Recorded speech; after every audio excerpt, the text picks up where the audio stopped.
I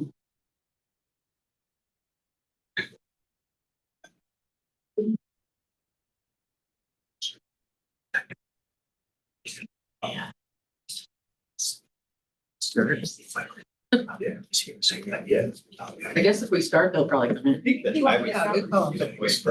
Okay. I know you.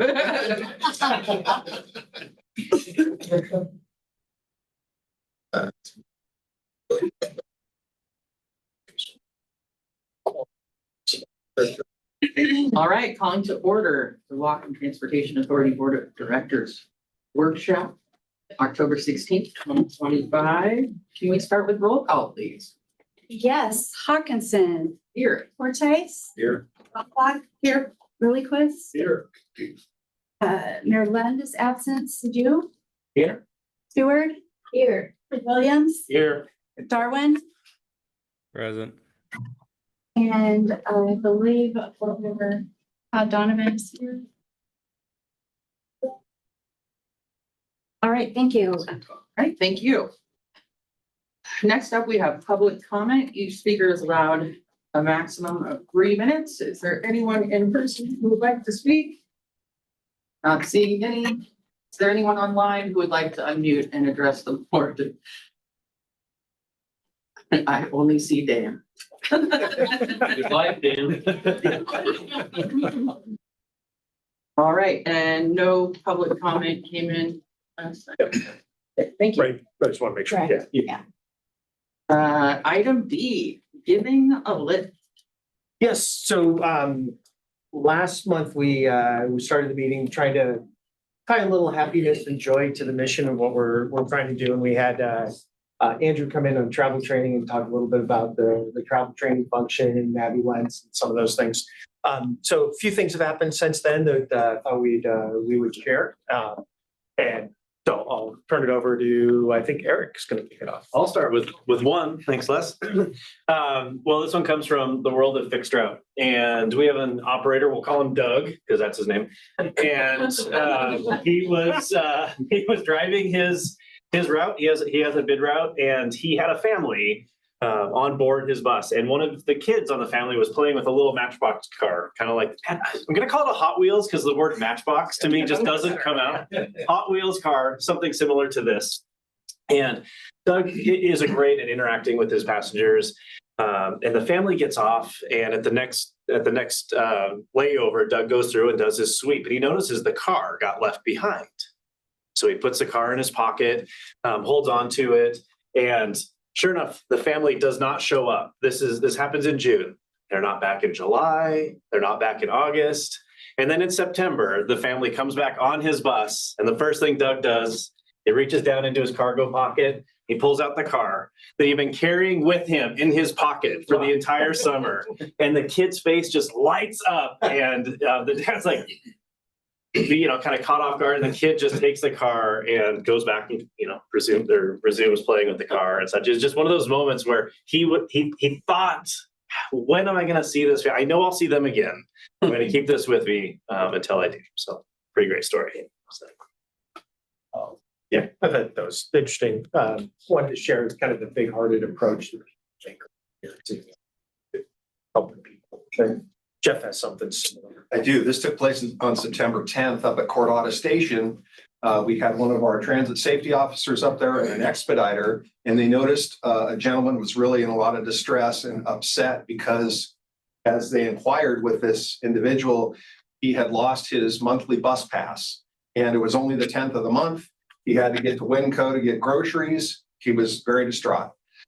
So our expediter, Stephen, printed him out a day pass so that he could get to Winco, but that didn't help with his stress level of not having a bus pass for the next 20 days. So Heather, because that's her name, inquired with Richard, and he was still very upset. And so she said, why don't I see if we can get you a replacement bus pass? Well, one of our other operators was coming by and said, please let me know, I will pay for his pass, which was fantastic. But what we ended up doing is calling down to the Bellingham station to the CSR, finding out if Richard's name was on file, which it was. which reduced the cost of replacing his pass to $3. So Stephen, our expediter, gave Heather $3 to take Richard downtown and get his bus pass renewed. So they went downtown. Tim, the CSR, had the bus pass all printed out. But when they got there, our other transit safety officer, George, had already paid for the bus pass. So we have this $3 kind of going.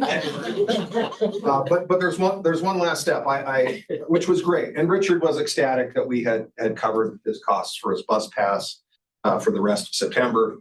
But I had a meeting with Les, one-on-one meeting that week. And Les gave me $5 to give to George because he didn't want George paying for somebody's bus pass out of his pocket.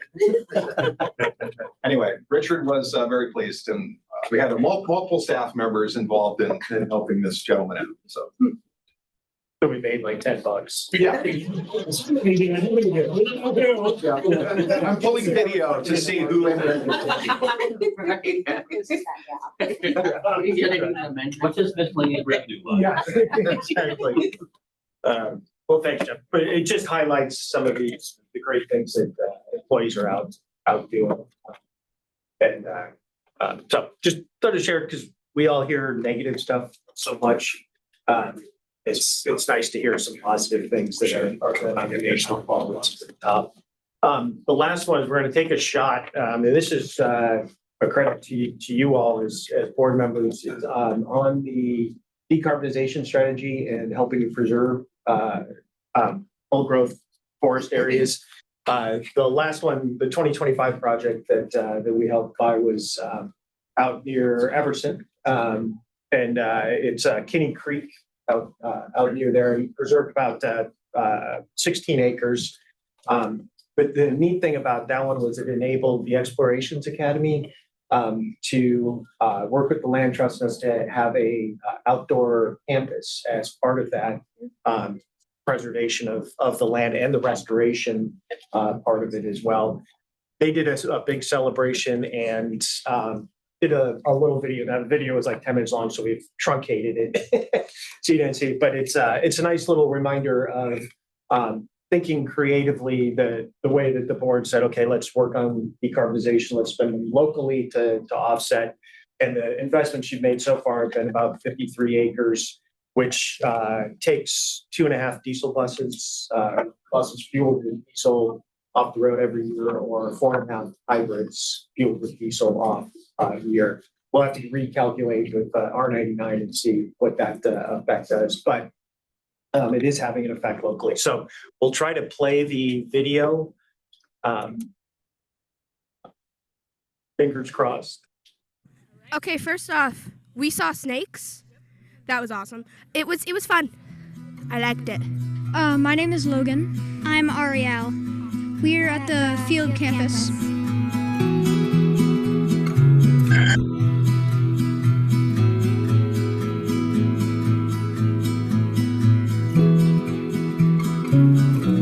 In the summer of 2024, Michael J. reached out to the Land Trust to learn about ways that he could protect a piece of property that his parents had been caring for decades. They had purchased the property when it was just a cleared field and had worked with Whatcom Conservation District and Nooksack Salmon Enhancement Association over decades to plant thousands of trees and restore salmon habitat along Kinney Creek.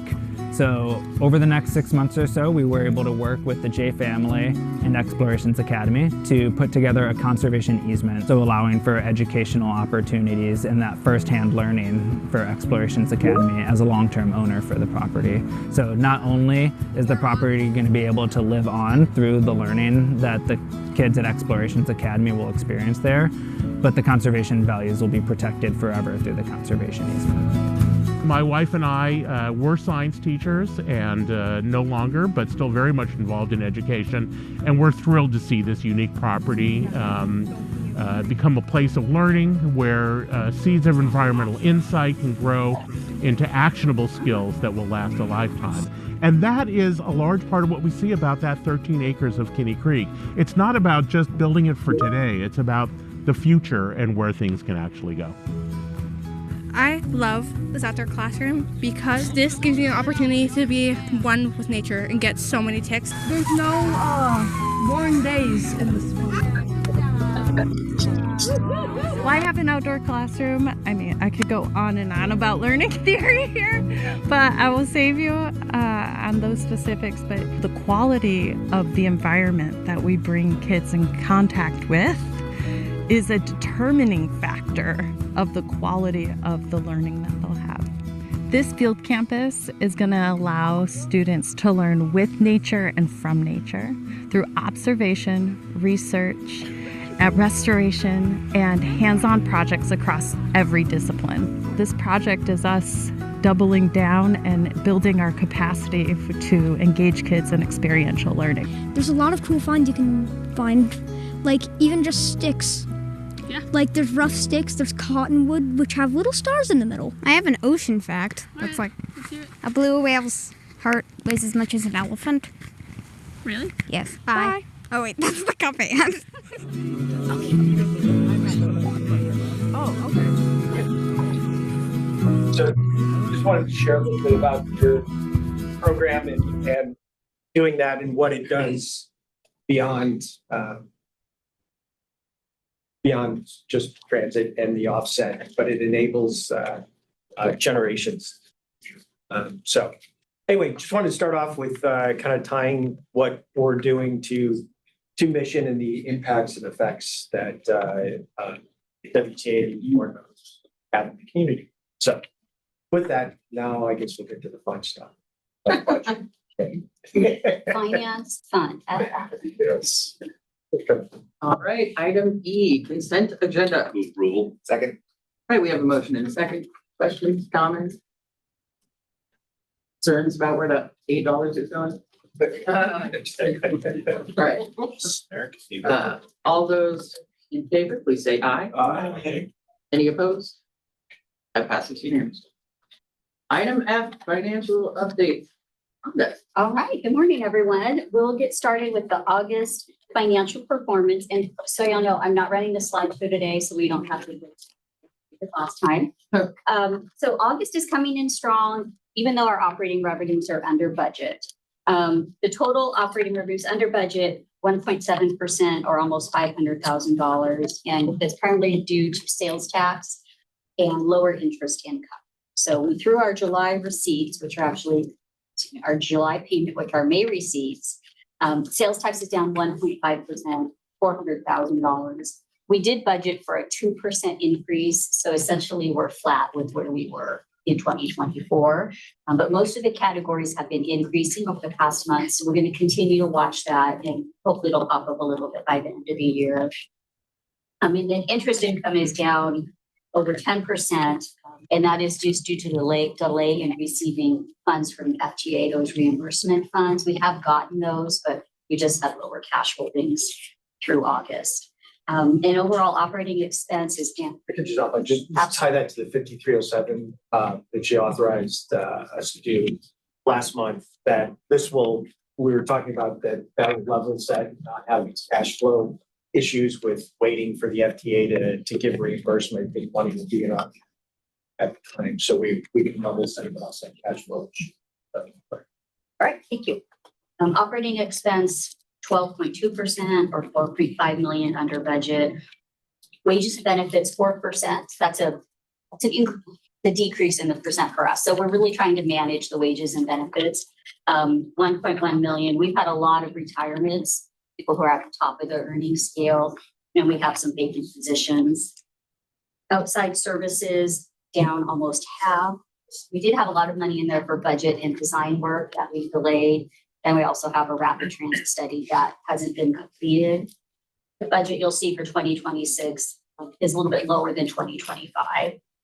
And then as Les mentioned, cash is down 17 million, and that is due to the money we're waiting on FTA. We got the money in September, so we received everything that we are asking for.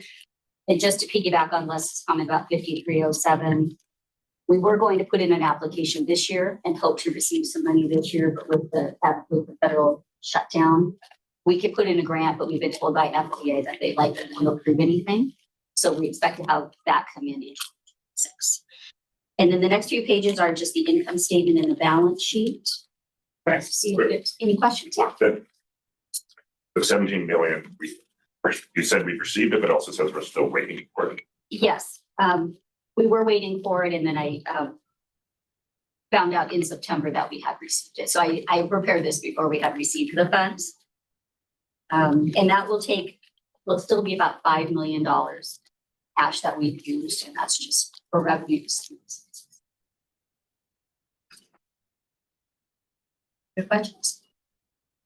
So do you use the state's pension program for your first? Yes, we do. So did you see any benefit to the decrease in payments from the cities? Because that's what is saved buddy, excuse me, is the fact that it went from, I think, 9% down to 5%. Without that, we would have been laying off a lot more people. So that really helped us. We did see that benefit. We haven't contemplated doing layoffs, but that does help with that wage benefit number under budget. Yeah.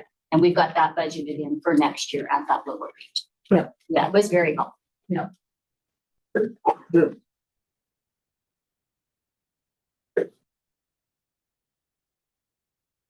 Anything else?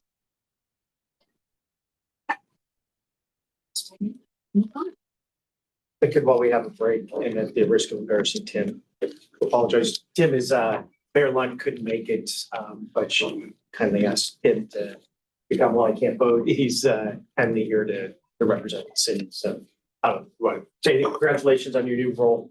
Thank you very much. Yeah, so I'm the new Assistant Director for Transportation and Public Works. Been with the city for about 2 years. For this position, I was the engineering man. Was on the capital construction side. Now moved over to transportation. I'm really excited to get involved a little more with WTA and all other transportation elements, especially when tracking through ships. Thanks for being here. Sorry. No. Take a breath. Okay. So, Amber, do you mind queuing up the slideshow for me? So Amber's going to run this for us. I'm going to be a little bit of a delay as we move the slides. So just bear with us. All right. So good morning. So we're here today to introduce the 2026 draft budget. And what the budget does is it reflects the policy level discussion that we had in August regarding the gap between revenues and expenses. And closing that gap down to buy us time to see what the future holds in terms of revenue with sales tax and allow us to pause on making any really extreme decisions before we can see what happens in the future and make some informed choices. So slide 2 is just our mission, and we really run the budget through this lens as we go forward. So you'll be seeing some of these components throughout the budget enhanced in our projects and some of the numbers that we're displaying. Next slide, please. So this slide shows the key takeaways. And we'll check back at the end of the presentation to make sure that we've all gotten these through. What we did is reduce that gap between operating revenues and expenses. And we did this a few ways. We really looked at our discretionary expenses and we reduced those by almost 19%. Those are supplies, materials, services. And then we found new revenue to go ahead and draw down to cover that gap. So that's where the 5307 FTA money comes in. We'll be drawing that down to reimburse us for up to half of our wages and benefits. And then we will deposit an equal amount into our fleet reserve fund. So that allows us, like Les said, to not have to wait on the FTA after we do a vehicle purchase and get reimbursed. What it can do is cause cash to be a little bit bumpy because we'll be saving money and then we may do a large vehicle purchase and then we'll have to that drop will down and then we'll kind of build up. So rather than our cash being as smooth it is now, it will be a little bumpy as we hold that money and then pay for it essentially out of our own pocket. But even with interest. Oh yeah, I mean, we'll get the interest off of that. So rather than the FTA holding the money and getting interest, we'll use that interest income for operations. So overall, with inflation and our non-discretionary cost increases, the operational budget is only 2% above the 2025 amended budget. So we're pretty proud of that. I think that's a a small growth year over year, what we're seeing in the past. We're looking to tie our investments to our mission and those outcomes. And then you'll see a lot of projects for state of good repair. So maintaining what we have, preserving our assets, and then looking to stabilize our revenue and expenses. And there's that last bullet. It's buying us time and space to just navigate the economic uncertainties. So we're not wanting to make decisions now that may impact, say, 2028, when we're not sure what the landscape will look like in 2028. And if you have any questions, feel free to interrupt me. We don't have to wait till the end. Okay, next slide, Amber. So the budget themes we have, we talked a little bit about this already, maintaining our assets, stabilizing revenue and expense, investments and outcomes, lowering our costs, increasing revenues, and advancing some of our strategic initiatives. And we all want to do we want to do all of these through a commitment to fiscal responsibility. We don't want to jeopardize the long-term future of WTA, but we want to continue to move forward. Next slide, please. So the budget outcomes, you're going to see a theme here. As I read these this morning, we're talking about the same thing a lot. Again, reducing that gap, maintaining our assets and service. So as a note, we did reduce those discretionary expenses and had the budget increase only 2%. And we maintained our staffing levels and our service levels. So we're pretty proud of that too. We want to do some innovation and increase accessibility to our service. Next slide, please. I think the important thing about that slide is that, as you'll see, what we're asking as staff of the board is to invest in certain things, and those need to have an outcome because the philosophy that the board has set versus the budget's not just an annual appropriation to spend dollars, it's to generate outcomes. And so as we're talking about what we're investing in and what we're asking you to invest in, we're tying it to these outcomes that we'll talk about. And these are kind of the overarching ones budget-wise. And then as we talk about projects, you'll see those ties dragged out. So we're getting a return on investment. Yes. Charlie, when you say increase accessibility, can you give me an example or two of what you mean by that? Sure. So we are doing some changes up at Western. So we're putting NaviLens, the program that helps visually impaired folks or folks that need translation up there. We're putting a real-time bus arrival sign up at Cordata Station. We are at Western putting out what's called a bus bulb. A bus bulb in order to get the loading process into the street, to create more space for loading. And that's part of moving the stop away from VU up the street. Get it away with by Union to get it out of the congested area where the students cross the street and delay the buses. Where's it gonna go? It would go up in front of the PAC where the current Structure. So shuttle buses stop there today. And we're also improving our ADA information on our website. So that it's more accessible and available for purposes. Thanks. You're welcome. This slide talks about one of our key financial highlights. We've talked this already, that our budget's only 2% higher than last year. The non-discretionary expenses, so that's wages, benefits, utilities, fuel and insurance, really things that we don't have a lot of control over, increased 7% from 2020. We really looked at our fuel makeup, there's our changes in our makeup. What will that look like? We're working on a program with PSE to reduce some of our demand fees. Our insurance did go up about 13%. That's due to a few factors. The market, we have new vehicles that cost more to insure. We're going to be buying property. We've had an appraisal. So all of those factors, and we're driving more miles. All those factors go into the mix to determine what our insurance rate is. Next slide, please. The next highlight, just reiterate some of the things we've talked about. We expect a $26 million net operating income for 2026. So this is primarily through that 5307 drawdown. We're going to expect to draw fiscals 21 through 23. The federal government's on a fiscal year, draw that, and also fiscal years 24 through 26. We'll take that money, we'll put the same amount, it's about 27.9 million, into the fleet reserve. So our cash holdings will be the same, just the buckets the money is in will move around, and we'll hold on to that money to buy vehicles in the future. What that essentially means is now the vehicles we pay for all by WTA. We won't have that 80% match, but it will allow us to draw the interest income and really just have more control over those funds. And what this does, along with the decrease in the discretionary, it's lowering that gap in revenue to expenses. So we're moving forward closer to closing that gap in the alligator, and show the alligator graph, but some of you know what the alligator graph is. So closing that difference between revenues and expenses. Shawna? Yeah. Of all those changes you just talked about, are they all repeatable and sustainable in the following year? So the city, we've done some things to close the gap, but some of those things won't be available or have the same benefit next year. We can't keep doing the same amount of.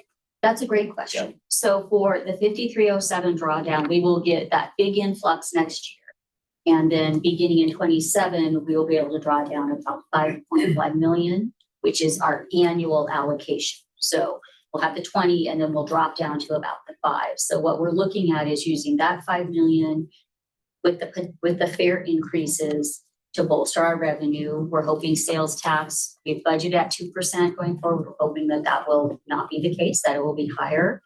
But a lot of the expense reductions we did, I think are sustainable. If there's anything we cut that was critical to service, we've just kind of tightened our belts and found ways to just tighten up a little bit. So repeatable, not at the same, I'm sorry, not at the same level though. What we've been trying to do is look for ways to, so we don't want to be chasing all the time. And so, sales tax, economic uncertainties at the global, state, local level always kind of go like this. And so we're trying to level set through that. And so what I'm trying to do with this is how can we reduce expenses, sustainable expenses across the line while preserving our service and buying ourselves decision space as those economic uncertainties go. Because if you were to cut like service, for example, it takes a while to bring it online. And so revenue maybe start coming back. So then it takes you a year or two plus to get that service back up, and then things may be changing again.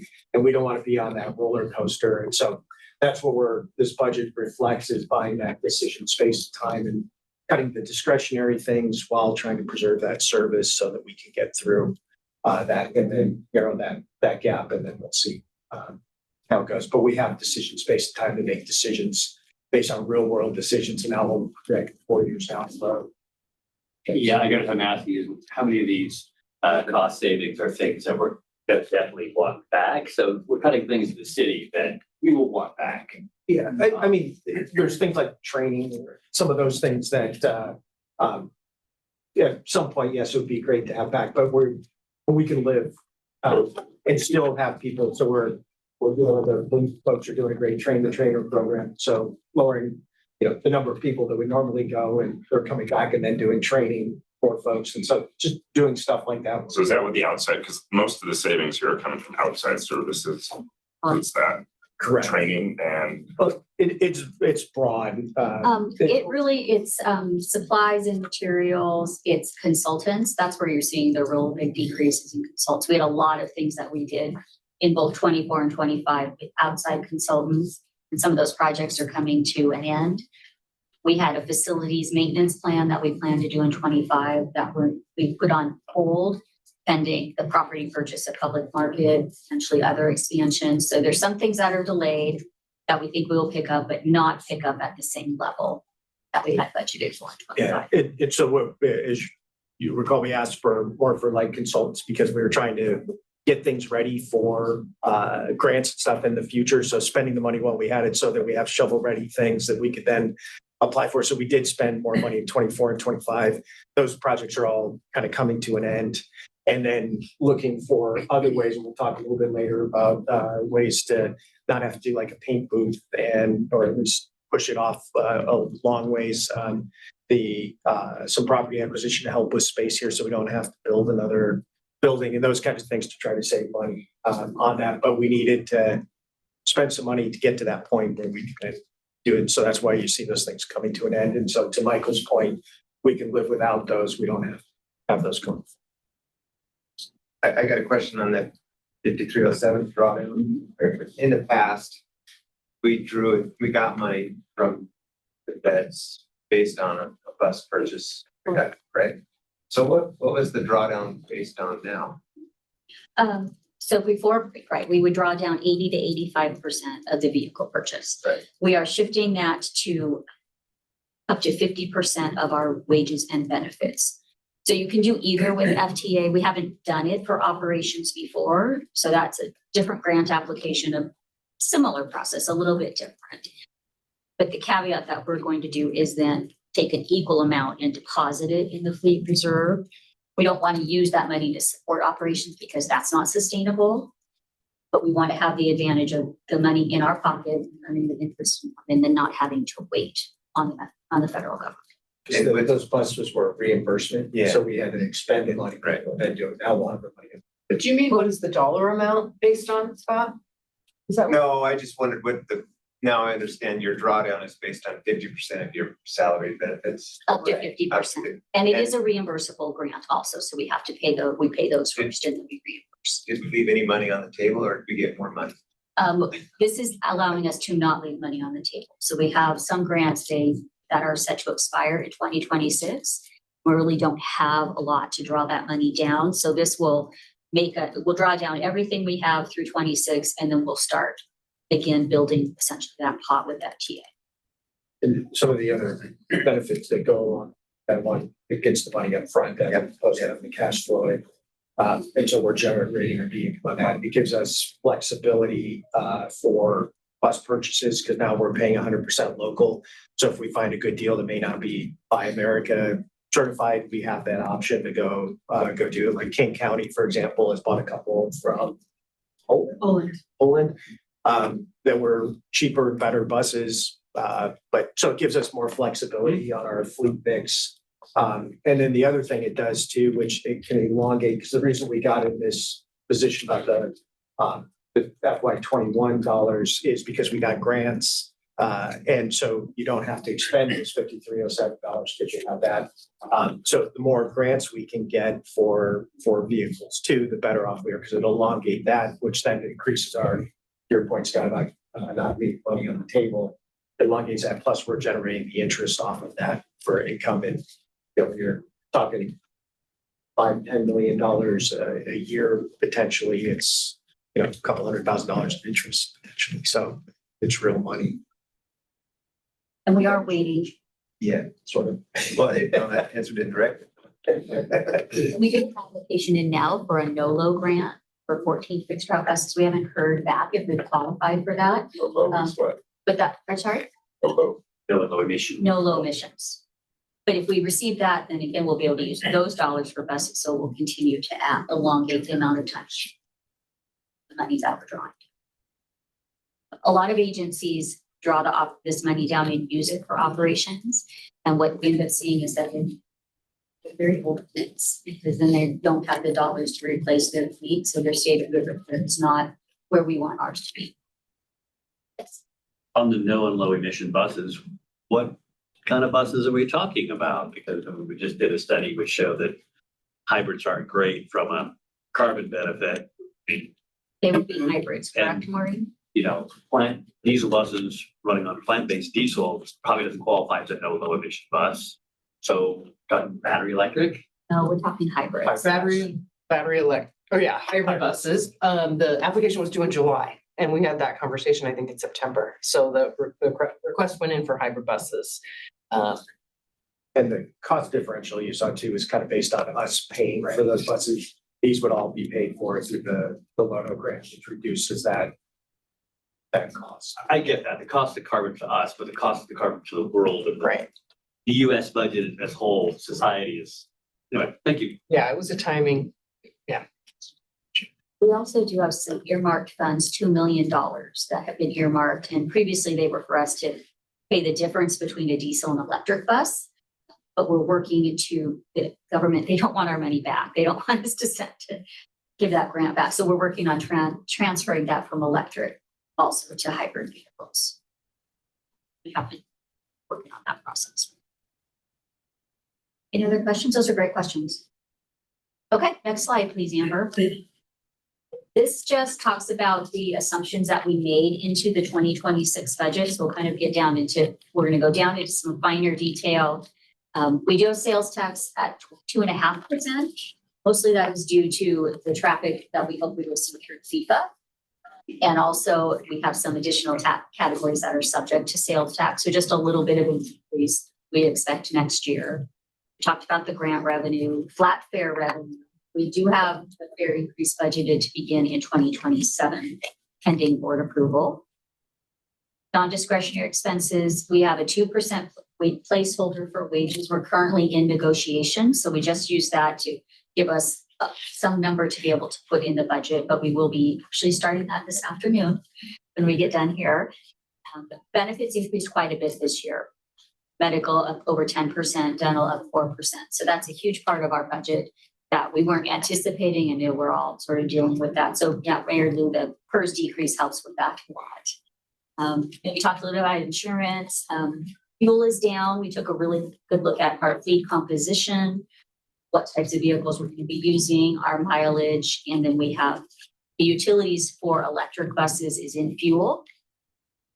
The electricity for electric is in fuel, and we are working on a program with PSE, and then overall utilities increased 15%. That looks like a large percent. It's about a $900,000 line item, but we built in some capacity for the public market and some additional properties. And then, How did you get insurance to decrease by that much? so insurance increased. Oh, increase. Okay. Yeah, no, we would love that. Something happened. God, I know a good optometrist. I have a pink one here too. And then the discretionary expenses, we talked about those, and those have increased about 19%. So on that one, I got a question on the salary and benefits. Yep. Or salary and wages, that's up in the numbers, up 5%, but you have a 2% placeholder. It is, so what you're seeing in there is the 2% placeholder plus step increases. So those, they're non-negotiable, right? Everyone's just on a step. So, right, you're correct. In the income statement, it's up 5%. The cost of living increase we put in was just a 2% placeholder. And I guess I'll just voice my concern early that between wages and benefits, that's 43 million. That's within our sales tax and fixed route revenue. Exactly. And we can talk about that later, but we can talk about that now. So we do have about a $2.3 million gap between sales tax, fixed route revenue, and wages and benefits. That is not new to WTA. Where we have sales tax that covers those. So we'll be able to fill that gap with some of the cash that we're pulling down. If we have a turn back in our budget, we would put in a 4% turn back on expenses. So that would cover most of it, but not all of it. So that's what we're looking at. For those non-discretionary, how do we control those? So Scott, we've talked about before, sales tax can't cover your mandatory expenses, what you do. Fortunately, we have cash reserves to do that, but that is something that we're continuing to look at. Fare increase will help with that. There aren't a lot of levers we can pull in revenues to really increase that. That's what we're trying to decide, so that we get to the fair revenue if we decide to do that. All right, we'll move on. Next slide, please, Amber. So here's just some key points from the income statement. We talked about the $26 million operating income, due to that 5307. Our net capital expense is down almost $4 million. We don't have any fixed route vehicles, no large construction projects. You'll see some of the projects later on. The cash increase is about 22.1 million.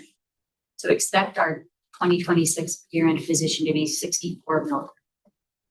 We do have the 3 mandatory reserve funds we've talked about, operating, fleet, and capital. So we set aside money to do those things for the next year. That leaves really our daily operating cash at 20 million. So we're ending in a good cash position again, allowing us to buy time to make informed decisions. Scott? do we have to change our policy on the fleet reserve? Did we change We that? did that. We did that last month. Okay. So that'll allow us to make that deposit and then hold those dollars to purchase the fleet vehicles. Yes. I wanted to share comment came to me because we are also going through budget right now as we speak. And budget has been tight and we've been looking at EMS levy, public safety levy, and shortfall on general fund, everything. Somebody commented on your projected cash position at the end. And so when tax things, discussions happen, it becomes really tough. And they were saying, who approved 0.6% for the WTA? So people have asked this question that we are doing 0.2% for the jail and WTA. So, and they're saying that maybe WTA has more income, sales tax income than they need. I just wanted to say because it may come here, that comment somewhere, someplace, but it has come to me. It's come for. Yeah, I know. On that with jail First tax time I heard this. was they brought that to us and I think the 0.6% is on average or below, and a lot of similar size are throughout. It's countywide, be able to provide service across to folks for a variety of reasons. And happy to have those conversations with folks and I show think if it comes up, that I think we should kind of be prepared for something. Especially when you're sitting on $64 million in cash. Yeah. People look at the tax. Well, and that's why we're trying to. That's exactly. Right. You gotta be able to explain that to people out of the room. So this is just one person talking, but I mean, part of that is the 5307. So part of our discussion in August was, hey, think creatively. We thought creatively, we figured out another source to come through to generate more income for us on that. That money, while it looks large, is also being reserved because we'll have to buy buses down the road that we'll have to pay at 100%. So this also reflects a lot of fiscal prudence that those same folks that are there wouldn't want you to not have prudence on that and saving money so that you can do that. It's like saving money, you're going to need to replace the roof on your house.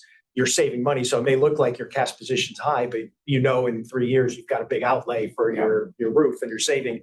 And so those mandatory reserves are a fleet reserve on that. So we're saving money for that capital reserve. So when you see like the 3.7 million, we've been saving that money to do that.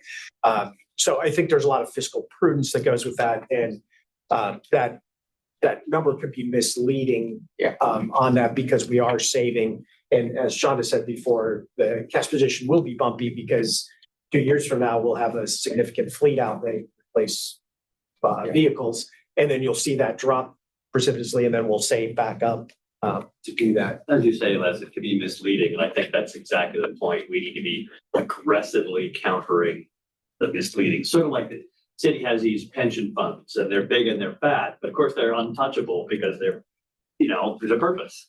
So I just think we know people are going to misconstrue our reserves and we need to be really, really clear with a narrative way up front. Or sad Paul will hear that same comment again and again. Yeah, and my explanation was that look at over 10 years on these entities, not like even our government expenses for county.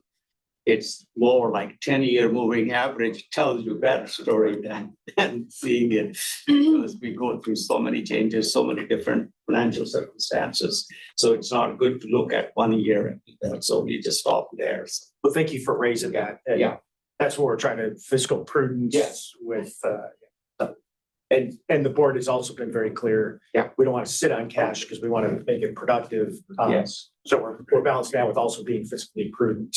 How do we know big expenses coming down the road? Next slide, please, Amber. We'll do some graphical representation of this. Some numbers are sometimes just too much to look at. This is operating revenues. So you're seeing the components of our operating revenue. The red is sales tax and the green is operating grants. So the sales tax percent looks low from past years, but that is because the pie is so much bigger with the operating. So we have all of our revenue, but the pie just has shifted based on the amount of operating grants coming in. Again, with the 5307 funds. As Scott pointed out, sales tax is less than our wages and benefits. We'll see on the next graph. And so we'll address that with the budget turn back and with other revenue sources or cash if we need to.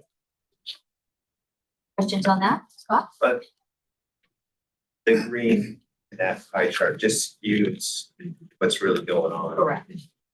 I guess for me, it would be probably a lot of work for you, but see what 27 looks like. Because then sure, we can know what it looks like without a big grant infusion. Sure, we'll show that on the alligator graph, but I can do this type of a graph for the public hearing that shows that. That's helpful. It's helpful. I just, because it's so skewed. It is so skewed because of that. Correct. Normally, sales tax is close to 80%. Sure. 79. Maybe just divide the green sector into light green, dark green, if you can draw down money. Yeah, we can do Just that. draw down money. Oh, I get it. Yeah, our regular grants and then our That's good. 5307. Somehow distinguish it. And this, if this was when you're only viewing 12 or great. Right. And you'll see that in 27, when we look at the alligator, there's quite a drop because we go from taking 27 million and 26, 5 million, 37. So I'll play with both ways to show that. It's like the ARPA money when it came flowing through the Correct. city's budget. Things look amazing for a year. Well, I think that's one of the policy discussions is how are we judging financial health? Because we have a large cash position, operating expenses and revenues, maybe that 2% on, but we have a large cash position on that. And how are we measuring what that financial health looks like? So if you look at the cash position, they say, oh, you're looking great. If you look at that difference between operating expense and revenue, oh, we still have more work to do. And so that's what we're trying to look at and balance. And that's where the 5307 money gives us that decision space to work on that over time and not have to make spur of the moment decisions that may affect us. Anything else on revenues? The other thing on the expenses, when looking at 27, it would depend on if the fares are increased, because then that piece of the pie would increase as well. So there's other things also. So we can model what 27 would look like with the fare increase, and we'll do that for the next meeting. Next slide, please, Amber. So these are our operating expenses. Blue and red are wages and benefits. So again, telling that same story that is outpacing our sales tax revenue. But we really wanted to point out is, so that's 77% of our total budget is personnel costs, which is non-discretionary. And then with our other non-discretionary amounts, we're at 85% of the budget. So we have about 15% of the total that we can play with, that we have discretion over. And we reduced that amount by 19% in the 2026 budget. So again, we really just took a hard look. There's nothing that we can live without that we cut. But again, looking at how do we shift that around to give us some time and space. But we did want to point out the personnel and the sales tax. We're well aware of that and working hard to try and address it. And Michael, to your question, that there are sustainable cuts. There's pain that comes with them, but it's sustainable. It's like going for a jog or something. Sustainable. Sustainable. Okay. All right, the Feel next, good later. Hopefully. next slide, Amber. And we covered time. This graph just depicts our capital projects and the grant revenue. So our total capital cost for next year is about 4.4 million. But this graph is also new, looks new, with the green, the blue part is our local money and red are the grant funds. And normally those colors are opposite because we're drawing down federal money and other grants to pay for our capital projects. But when we pull these monies down from 5307 and deposit them, they essentially become local dollars. So that's why that local part of the pie is so much larger.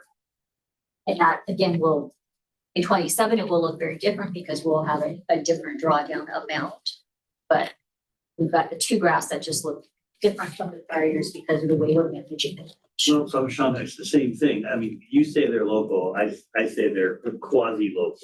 Okay. Um, We could break this. yeah, again, it's Yeah. gonna give you a slightly different shade. Sure, we could do the 5307 and then what really is our local dollars, our quasi local. Quasi-local, Absolutely. That would tell a because clear the picture. important point is those local funds are coming from local revenue sources. And if you Correct.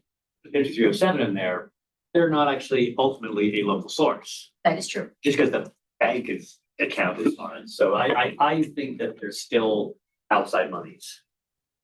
Great. We'll update that. That's a good point. Yeah, I like that. Thank you. All right. So next is advance the slide, please. Got it. The alligator graph.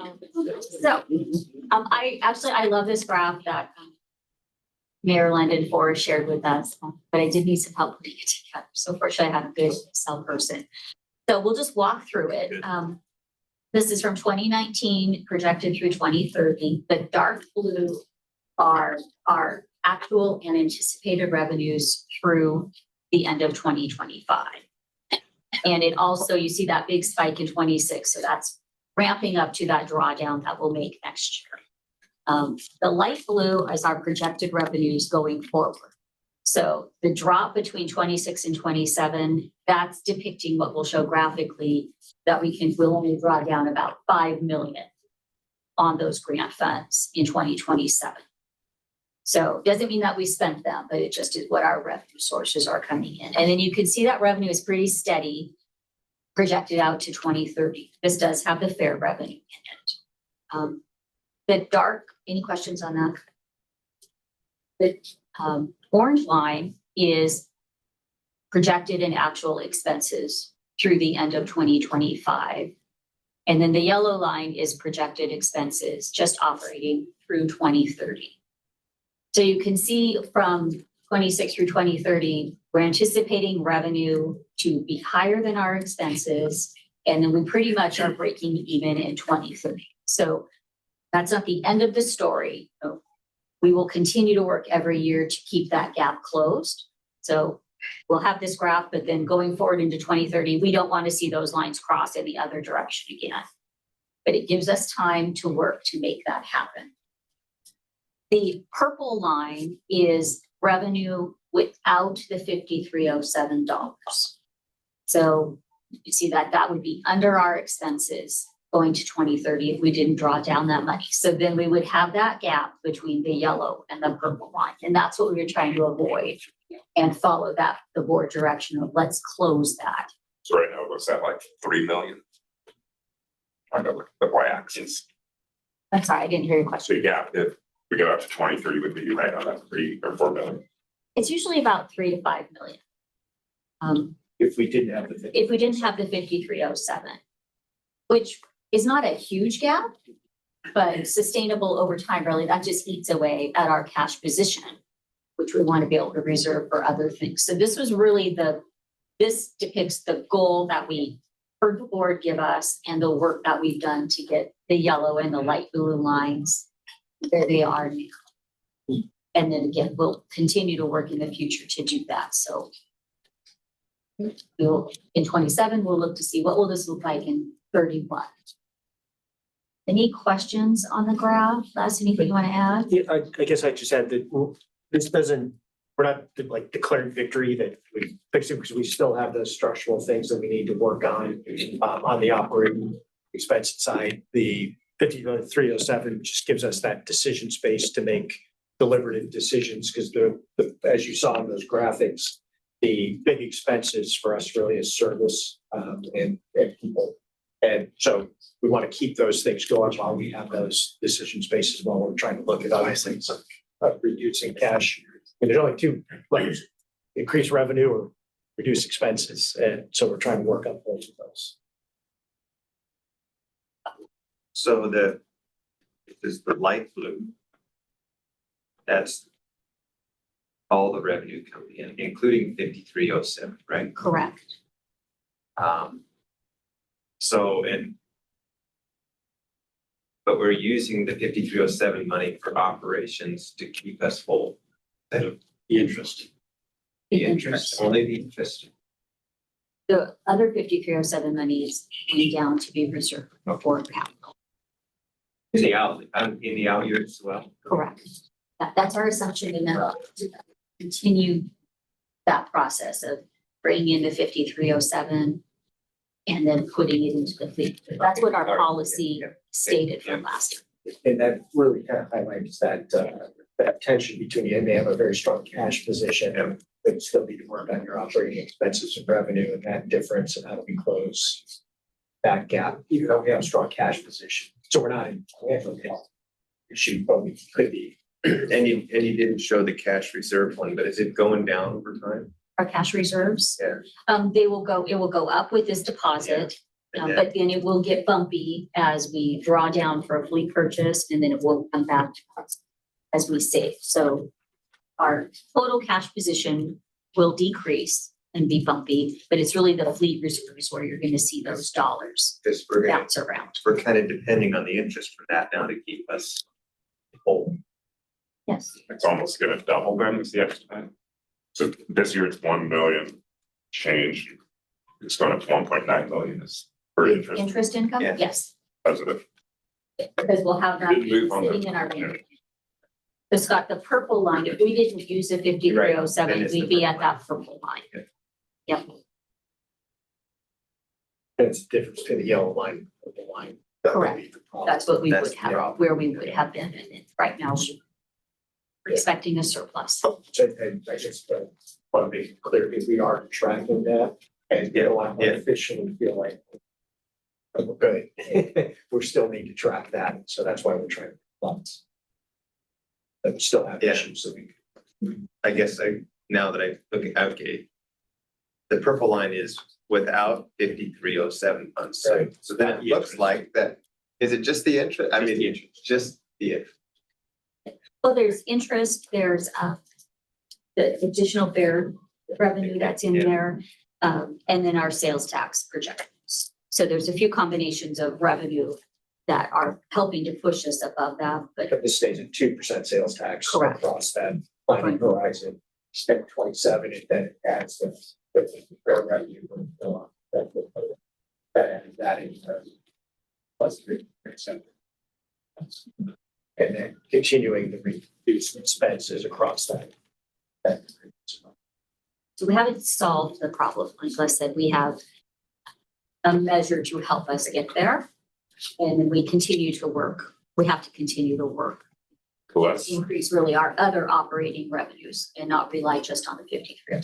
let's just say we're assuming a 2.5% sales tax, 2%, but it says 2.5% and For 27. For 27, just the initial bump with the new sales tax revenues, plus a little bit for potential FIFA expenses. So that's why it's 2.5 this year, but then it's going down to 2% for planning out after that. Then the purple line should it read revenue without 5307 interest because Well, we'll still be drawing 5307 money through 2030, just at that $5 million a year. Yeah, but this is an operating graph. And the 5307 balance it should be here, but the 5307 interest is. I see what you're saying. I I'm see, yeah. confused by without. The one hand you're saying it's not there, and the other hand you're saying it is there. But Right, from on the operating graph as opposed to the agency-wide graph. Right, it comes in as operating revenues. Right. So it is included in that blue line, the light blue, and it does allow us to preserve cash to continue operations because we're just taking. It comes in as operating, then immediately disappears, but reappears only as interest on this graph. The net effect, yeah, so it drops down to the capital reserve and then the interest goes back. Because operationally, you're also making a transfer to your capital expenditure. Exactly. Comes in and goes back out. Yep. So It comes it's in and goes out. the income from it is a pass through, the interest becomes an operational. We need more colors. And that's where the graphs can sometimes get hard to graphically depict. Better graphs show more things simultaneously, because that's the way reality. But it shows more confusion too. It looks less alligatory than it has. I will, exactly, the jaws are closing. But I'll think about if there's a better way to depict this on this graph for the public hearing. Or change the description, but we'll play with that a little bit. But I hear what you're saying. From my perspective, the bottom line on this is we have a strong cash position, which gives us time and space to make proper decisions as we're looking at both fare and expense cuts over that time. But it also depicts that we haven't solved the operating revenue and expense problem. We haven't fully closed that gap. So Shonda, there's a ridership graph that goes up and down over the years, and it has annotated arrows. Here's the event that happened here, right? Here's right. So I mean, you could do something similar here on these two peaks. Is don't change the graph, but have like a little arrow and say ARPA money, one kind of drawdown, and then immediately. So when I look at this first, I go, whoa, what are those two peaks all about? Right. Yeah, that's COVID money. And the one time, and if they're labeled as one time. Sure. I love that you remember one of our ridership graphs. Yeah. It's a storytelling graph. It is, absolutely, yeah. Fair story. Tim story. Okay.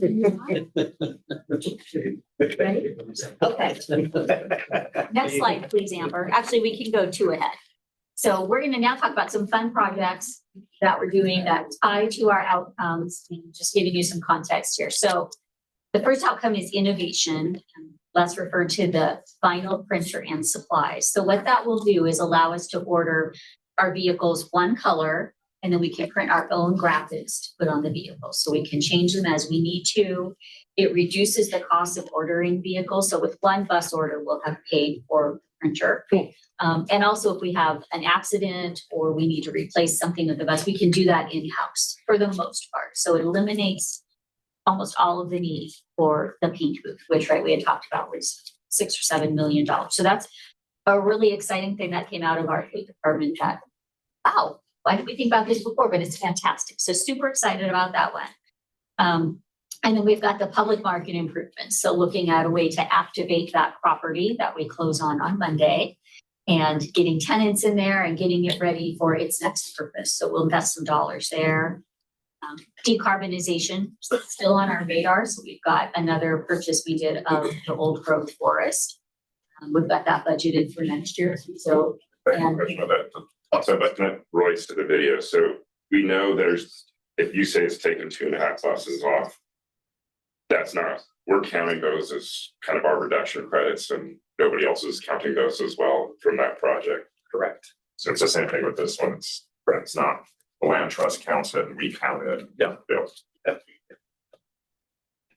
And then continue to purchase the renewable fuel. So we'll run that in our conventional buses, and that is about a $1.5 million line item in our budget this year.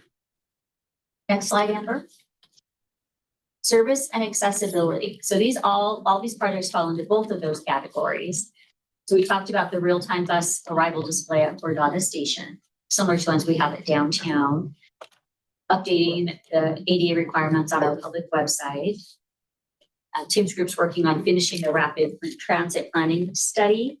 And what we want to do with that is be able to get to a locally preferred alternative next year, working with the city, the county, the port, upgrading the infrastructure around Western. So we alluded to that a little bit. So the planning team has done a really great job working on how to simplify the routes throughout Western. So not all the buses go through campus, and really taking some kind of scrambled routes all over and making them a bit more streamlined. But what this also includes is real-time bus arrival display at 4 stops. We're relocating 2 bus shelters, and then we're adding the Navalens for the visually impaired riders and translation at all the bus stops. And then we're doing the bus bowl at a relocated VU stop. And what that allows is just kind of a smooth transition between the curb to the bus. So it will save us time. It avoids us having to kind of pull out into a separate lane. And then that kind of supports all those routing changes. Do you have anything Yeah, I you would wanna just add on say, that, I'd say please? because of the emphasis now on transfers onto the main line through campus, we want to make sure those transfers work as effectively as possible. And so if you think about somebody going to a stop where they're waiting, we want to give them the information they need to be able to feel secure that the next trip is coming for that transfer, right? And so the real-time signage helps us to do that. And then I already talked about the bus fold out at the next to Viking Union, and how that allows more space for us also to build shelter at that location, which we don't currently have. So that's the other piece that added to that particular project. So it's a companion piece to the service changes in, if you approve them in June of 2025. Thank you. 26, sorry, wrong year. We're late. And then the final one is our card readers on the buses are end of life. And we talked about with the new fare structure really going to the tap and pay. So we'll be buying new readers and the technology to implement that tap and pay. It's the other one I'd throw in here too, that thought of you, I should have talked to Sean about before. But there was the transit access fund that the board created a few years back. That's proposed at 350. The reason we started out 250, then we went to 500. The reason we're at 350 is this, the upgrade at Western would have been a great transit access fund project with Western in the city to do, but it felt kind of convoluted and less than transparent to say, oh, apply for something that we're going to do. So we're just decided we'll do it, and then we'll reduce the transit access fund from 500 to 350. Thank you. I should have thought of that before. Sorry. So are we still using the UMO app and also tap and pay? We are using the UMO app and then tapping, you can tap your card. You mean But in the not like your future? debit card. you Yeah, can going tap your in the bus future. pass. In the future, Shonda. So we use the UMO where you can tap your card or show the app, but with tap and pay, we're talking about when you can take your debit card and tap your debit card. And that would be part of the enhancements that we're looking at. In the future, In the future. what percentage of people will we be phasing out UMO? Or will we be winning 50-50, half the people will be doing this with an app and half will be doing tap and pay with a debit card? I'd have to get back to you on that. Yeah, we're not sure on that. We have about 29% of people pay cash currently. And then what that moves to with people just using their credit or debit card, we'll have to figure out. I'm not sure we've drilled down that much yet. We do have Audra's on the line. She's our revenue manager. She might speak to that. We have some pretty good estimates from other agencies that are around our size, what kind of percentages they've seen when they've implemented open pay, and it's usually between 5 and 15%. So we're not expecting everybody to go over to bank cards, but we'll probably start in the 5% range and hopefully get up to 15, but usually people don't see much more than that. So we would still have UMO. Is that also what you're saying? Yes. Yep. And they would all tap on the same reader. The 15%, we're assuming that a lot of that is, so probably a fair amount of that is cash people who then become tap and pay people. But then some of those might be people who decide to skip the pass and just do tap and pay. Yes, they can do that because at that point, there's really no downside to using your bank card. You get fare capping just like you would with an UMO card. But they found in other cities that people are really tied to their transit cards and like using those. So This is just a visceral reaction, but I think it's a generational thing that as you'll see folks that, you go to buy coffee and you'll see people, tapping with their bank card all the time. So I think generationally we'll start moving, and I think those numbers I think it's reasonable to assume those numbers will increase over time as generational changes.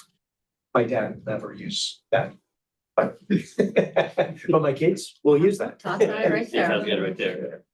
I'll forget my card, but I won't forget my phone. That's great. Roll that in the house. Pull up Google Pay if you want instead. As a user of public transit in Europe, tap and pay is very handy for a visitor. The entry level for transit is very simple. I'll break down some of the barriers to using our service also. Yeah, last time I was in Chicago, we bought a little transit card and use it. And now I've got a memento, a piece of plastic that I didn't really want. With $1.50 on it. You're like, dang it. Give it about 6 more months in Chicago and you'll be able to tap there too.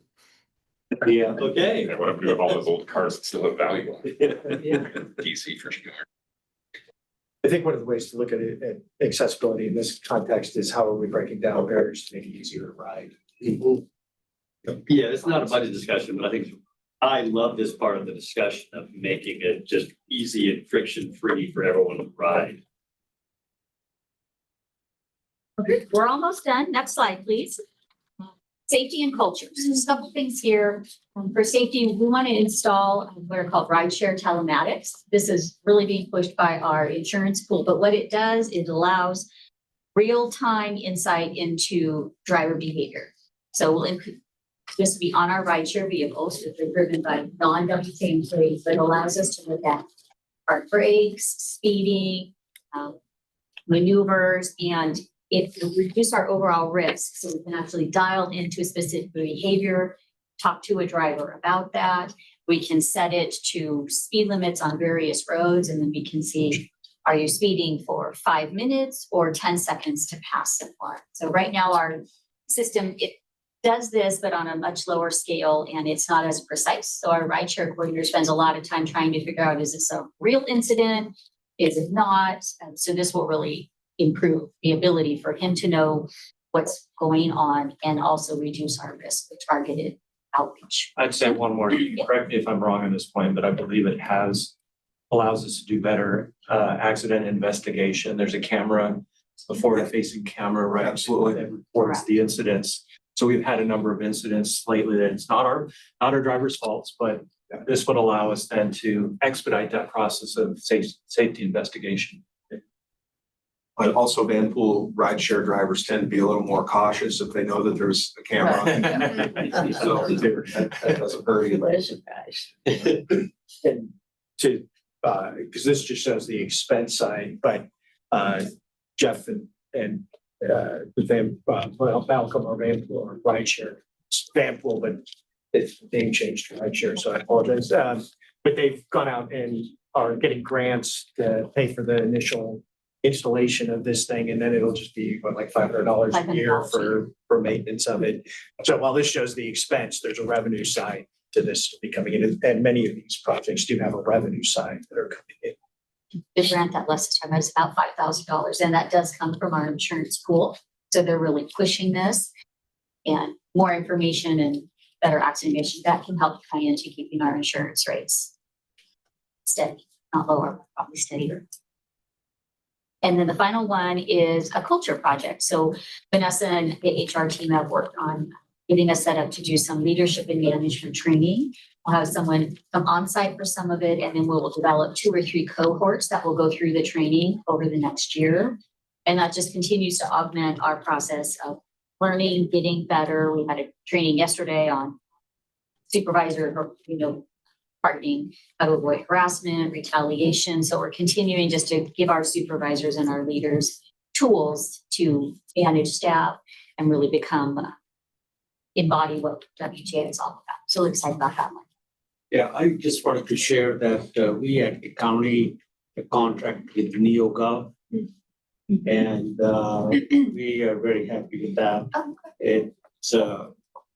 It keeps all of our policies at one place, easily accessible. And second thing is they have a whole bank of different training programs. And you can employees can pick and choose or how much you buy and those trainings. So that we are updated on training, especially when some event happens or something. This always comes up that were the employees or supervisors or managers trained or not. So I think that keeps that, and it has built-in performance evaluation and different levels all the way up to from directors down the chain. And that is pretty much automated, and I think it has flexibility if you would like to customize to what your organization need, you are able to do that. So we started in start of this year. So we are using it. It's been a good response from the employees using it. Like a lot of times you do and you deploy something and nobody uses it. You have to force them. But I think we are seeing very good results. So I don't know if you guys want to piggyback on that or not, even if it's allowed or not, but I think it's what I just wanted you to know. I think Vanessa's taking notes over there. We're using it for your payroll because we've looked at that for our payroll. Yeah. Yeah. Okay. Okay, great. Well, Good, we'll good, we'll yeah. cover. Yeah. Thank you. Next slide, Amber. So this is our outcomes of preserving and maintaining our asset. Won't read this to you, but here's a list of the projects that we'll be doing next year is to keep things in a state of good repair and avoiding deferred maintenance, which really cause some issues as you go further down the line. Questions on those? Next slide, please. So we'll just revisit again the key takeaways. If you take anything away from all the information we've shared this morning, it's these 4 things. Are there any questions on the key takeaways?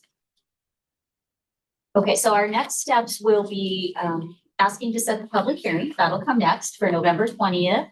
We'll hold the hearing that day, and then we'll be ready if the board wants to approve the budget that day with a resolution, or we'll be asking for final approval on December 11th, our last meeting of the week. I'll open up if there's any questions. Okay, thank you. Thank you. Welcome. Yes. All right, H1, consideration of setting a public hearing on the draft 2026 budget, which would be November 20th. Move to the setting of the public hearing of budget. Second. All right, we have a motion and a second. Discussion? All those in favor, please say aye. Aye. Any opposed? All right, that passes. Thank you. Thank you. H2, consideration of a letter of intent for property use agreement. I'll take this one. This is the agreement, non-binding letter of intent with Mammoth Summit to investigate where they could put battery storage on the North Lots property. So as part of it, they're working with PSC and applying for, as you know, a contract with them. This gives them the ability to work with PSC to say they potentially have a location. And then there's 3 or 4 different locations on the North Lot that we could look at and see. Again, non-binding, it just allows us to move forward with working with them on due diligence. Would this battery energy storage system be used by WTA, or they just want to cite something that we could use, so could rest of whoever's tied into it? It's really to help the PSE grid, but it gives us flexibility as well. We're acting as host for a PSC facility. Yeah. I'm sorry. Yeah, Devin's here. Devin's been doing a fantastic job leading this effort, working with them. So if I said something. How big is it? What's the city's regs on how big? Yeah, how big is this? Well, I want it to be big, because it's a PSC regional resource, right? Right, so it's really, CSC has localized areas where they need grid security more than most, especially this industrial area. This is one of the areas where they've determined, like, we're a big power user with our electric bus chargers. They've identified this area as a real big need. So Mammoth Summit feels like, hey, if we can find a piece of property here, we got a really good chance of getting a contract with PSC.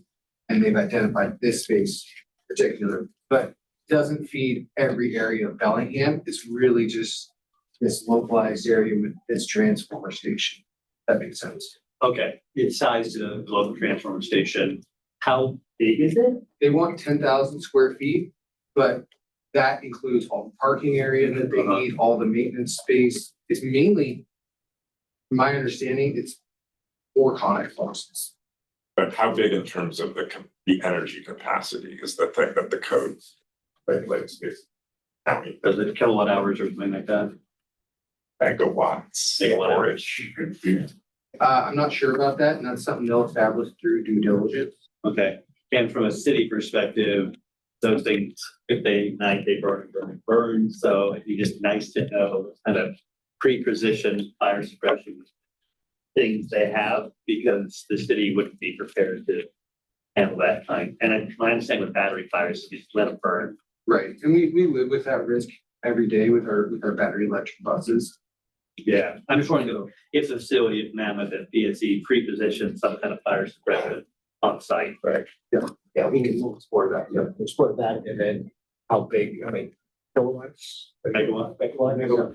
I like the idea, just personally.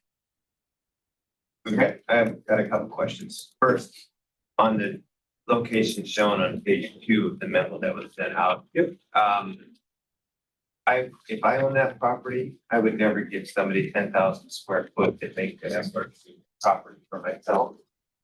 Right, so there's a lot of, through our facilities master plan, we're really exploring what the best physical quality. I mean, that property itself is really difficult. Like But if you turn it 90 degrees, at least it'd be on one property. Right, so there's also a Cascade natural gas, high pressure gas line that runs through that top portion there. And then there's a stream setback that is on the stream side. So we really have very limited amount of use. We can't turn a fixed route bus around in that space. So that corner there is really a difficult place for us to do a lot of advantageous building or parking or really anything there. So we're trying to find our best use for this space. And we have some potential ideas that we're floating around to our facilities master plan and just trying to find what the best use of our space is. And this is a non-binding agreement where we're really just trying to find the best use right now. And this continues that exploration. And even though that's a bad location, I would consider the other one worse. So because it chops off our property access from Bakersfield. Right. And there's been some potential other property acquisitions that we're exploring to give us better access to this property than what we currently have. So when we zoom out and look at it from this, how this property is currently, it's less than ideal. So if we look at what the whole property can potentially be in the future, then it looks a lot better. But I think your points are well taken, to make sure where you're locating it on the property makes sense. And the one in the back, they're gonna want to have access egress across our property, which is again gonna take another corridor out of our property. I'm sorry, which of these two is the preferred one? Well, the preferred one for me is in the back, because the one in the front takes care of uses up the most valuable property, battery. The one in the back is this one. And the orange line is the gas line? No, the orange line is an existing PSC easement. Oh, that's an existing PSC easement. They want to use their own easement. Yeah, and I guess, these are great factors for us as we're moving forward, talking about how we look at these, but these aren't the proposed, right? Because there's gonna be a negotiation with PSC, and we've got some other factors too, but we will factor those into. And the other one I want to factor in then is, if I were renting the property, I'd love your 2% deal for 20 years. Gotta be more than that. It's an escalator. It's COLA plus something, but 2% per year would be unacceptable. A sweetheart. That would be a sweetheart. Yeah. As I noted, they drafted this, so that's probably what I'm hoping for. I don't know what the city's code is for the size. The county's is 5 megawatts if it's in a rural area. If it's close to a substation, it go above 5 or a certain point. So 5 is kind of the cut. I don't know what it'd be, inside the city. Is pretty long. I have no idea. We'll talk about that. This is just giving Mammoth Summit the opportunity to invest. We got some skin in the game. So basically, all we're doing is authorizing WTA to negotiate something. Yeah, this is non-binding. We have no obligation to that. But it gives us, the opportunity to start negotiating. Then I move that we authorize the general manager to execute a non-binding letter of intent with that with Summit Power. Second. Right, we have a motion and a second. Todd? This, yeah, as the size of it becomes known publicly, and I don't know what the city allows, but what people get scared of these things, and I think it's a great thing to have, but if it's the biggest battery electric storage system ever put in the city of Bellingham, it could be spun that way, but people don't like these things. So that's why we have to have code of things. Maybe call them essential public facilities in the future. So you can say.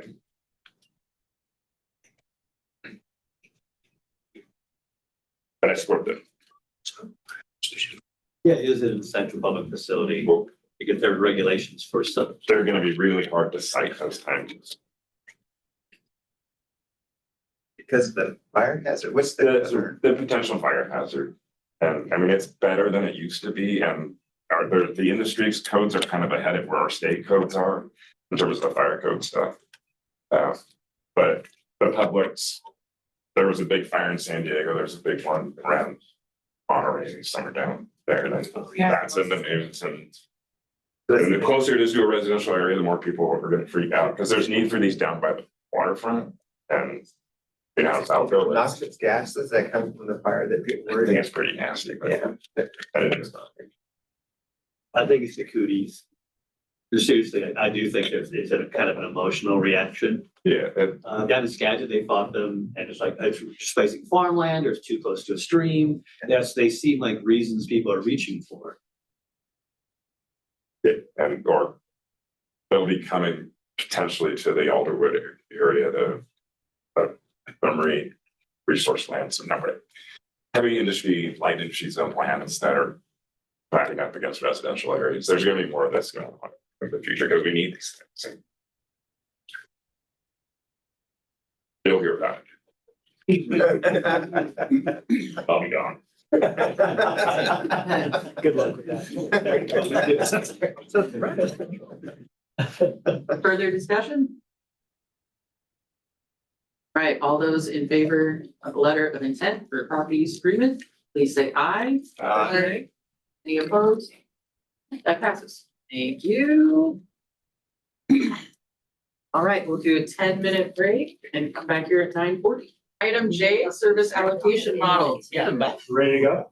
Ready to go. Ready to go, okay. Always race. Okay, so the purpose of this item is to review the service allocation scenarios that staff presented several months ago.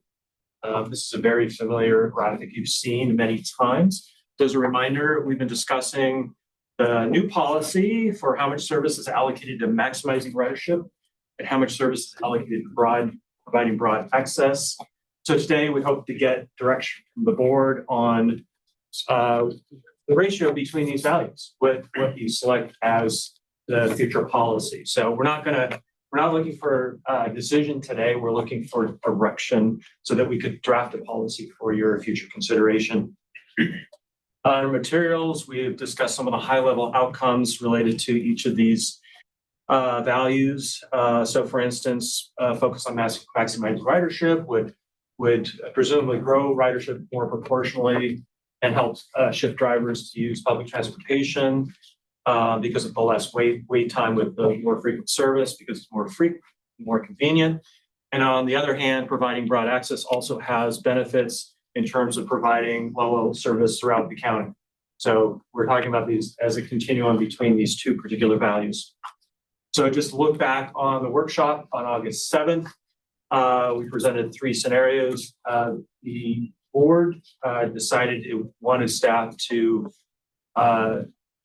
develop or assess the outcomes of the 50% ridership, 50% access, and the 60% ridership, 40% access. So that's what we're going to do today, is share with you those outcomes.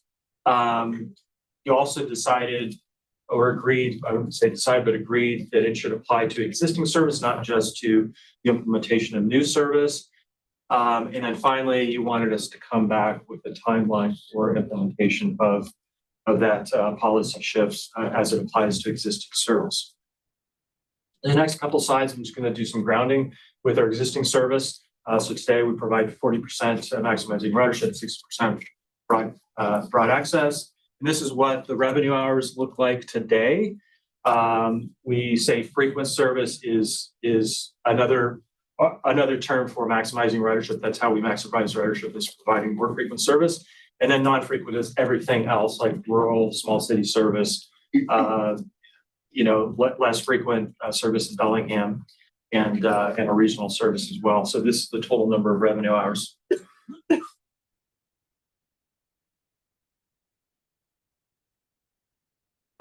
Just to talk a little bit about the frequent service and how we define that. We define that as service that's every 15 minutes. So one bus, 4 buses an hour, 1 bus every 15 minutes. And the reason we select that number is that's the point at which we see shifts in ridership, that proportionally ridership will grow. And again, that goes back to because it becomes more convenient. People don't need to schedule. People tend to think they can do that instead of driving, that it becomes easier to get to the stop, less wait time, and less need of a schedule. And so those have proportionally higher ridership. So you tend to see a proportional increase in ridership over less frequent service. But again, as we talked about earlier, this has to be tied to underlying land use, right, and walkability. So we had slides previously that described you've got to have enough density to support that frequent service. Otherwise, you're just kind of wasting money. You're not actually growing ridership like you would hope. You help me understand. So 2 things. One, if you go back 1 slide, that the total of revenue hours, that's the pie to allocate. Right. Correct. So you have basically in this, because the board decided we're not applying this to new service, we're taking this pie of 158,000 revenue hours, which is basically an indication of the amount of service you're providing to the community. You're dividing that pie up. So how are you going to divide it up between this frequent service and non-frequent service? So it's we're not growing hours here. We're simply taking from that pie and dividing it up. And so taking from one end to the other end of that pie. So right now the pie is 39.61, and we had our Lego scenario thing. The board was like, look at 50-50. Correct. Yeah. So we were looking at 50, and I'll get into that in a minute here. Because this is different than some of the numbers we were getting at the last meeting, where we looked at revenue hours by cities. It was like super skewed to Bellingham. But this means there's a lot of non-frequent coverage within Bellingham. Correct. Yeah. So you have those local urban routes to define them, our typology, that are less frequent than 15 minutes. So the frequent service, just to simplify things, are our 4 GO lines. And so everything else we're defining as non-frequent, because everything else is less than 15-minute frequencies. So it's just the 4 GO lines that are on. In green, purple. Sorry, you're done. You said that you have to have certain density to be kind of transit supportive. I remember being told the number was about 15 residential units per acre. Is that still the number? And how do you do commercial density to know when transit supportive? Yeah, and that's a good question. I've done a lot of research over the years on this particular point. And I think the important point is person's density versus like residential density or commercial density. That's a better way to define it. And it seems like that number is variable. Typically 10 to 15 is where you're headed with that, but it really depends on the underlying characteristics of that land use too. Like, do you have low income residential units? Mobile homes, for example, tend to be higher ridership generators, even though they have the density. So it really depends upon that underlying land use that will drive those numbers. But rule of thumb, 10 to 15, I'd like to say maybe 12 gets you to that density. But again, how you define it, is it a quarter? Is it locations along that quarter? So it's a moving number. It's a moving target. Thank you. Okay, so just to share with you how our current frequencies map out today. This shows you those transit corridor frequencies.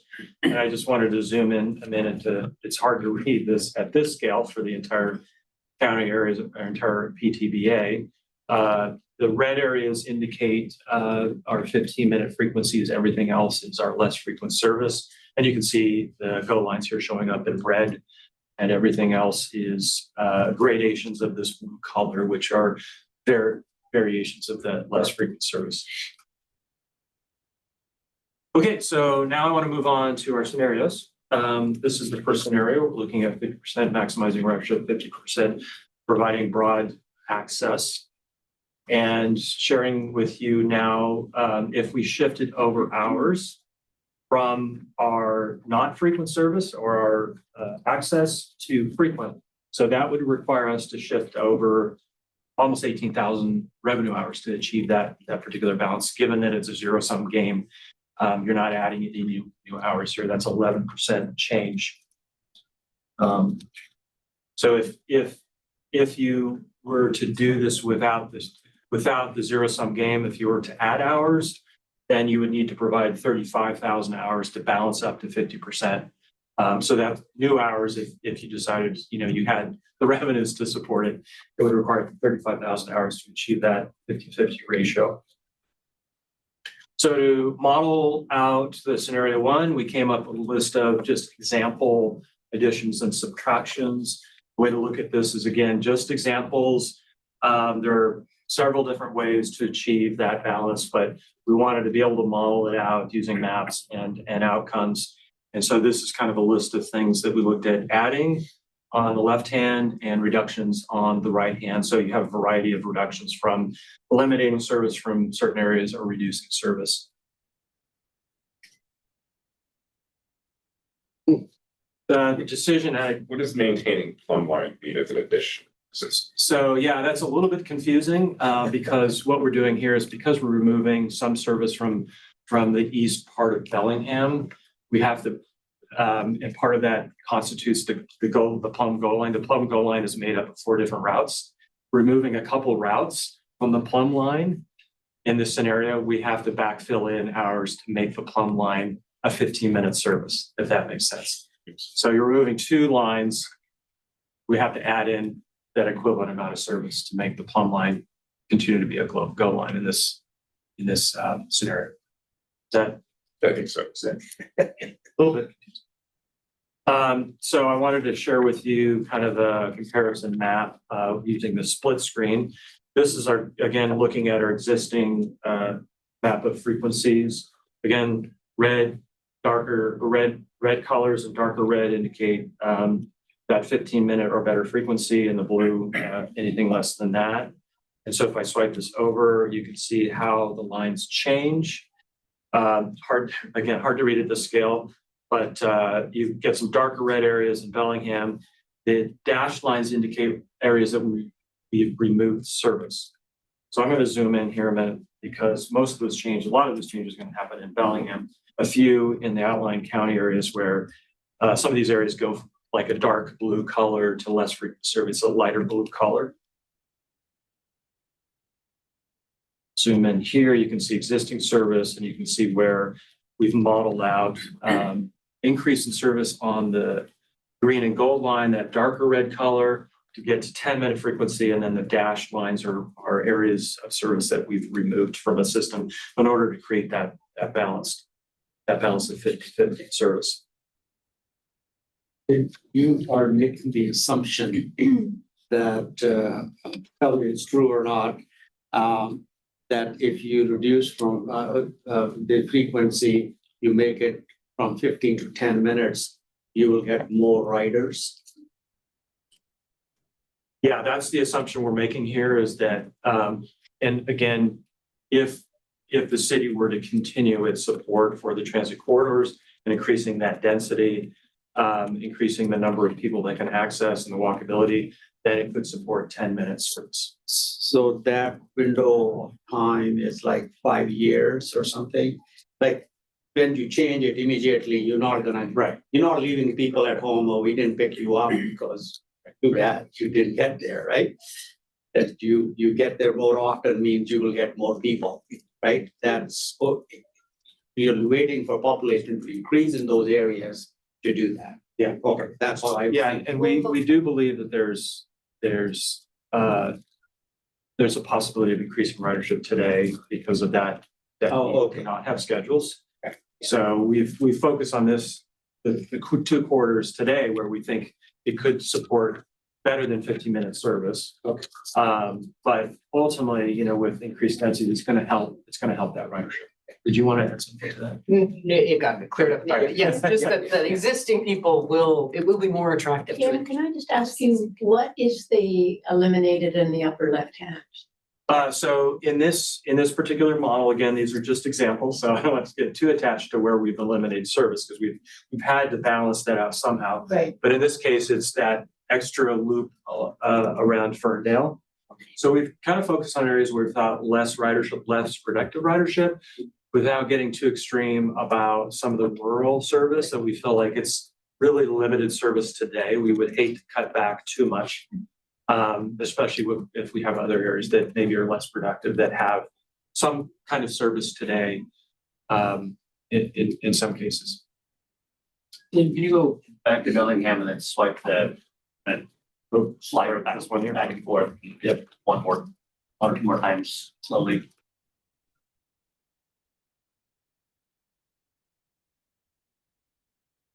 And if you need to see detail, we've sent out information to you.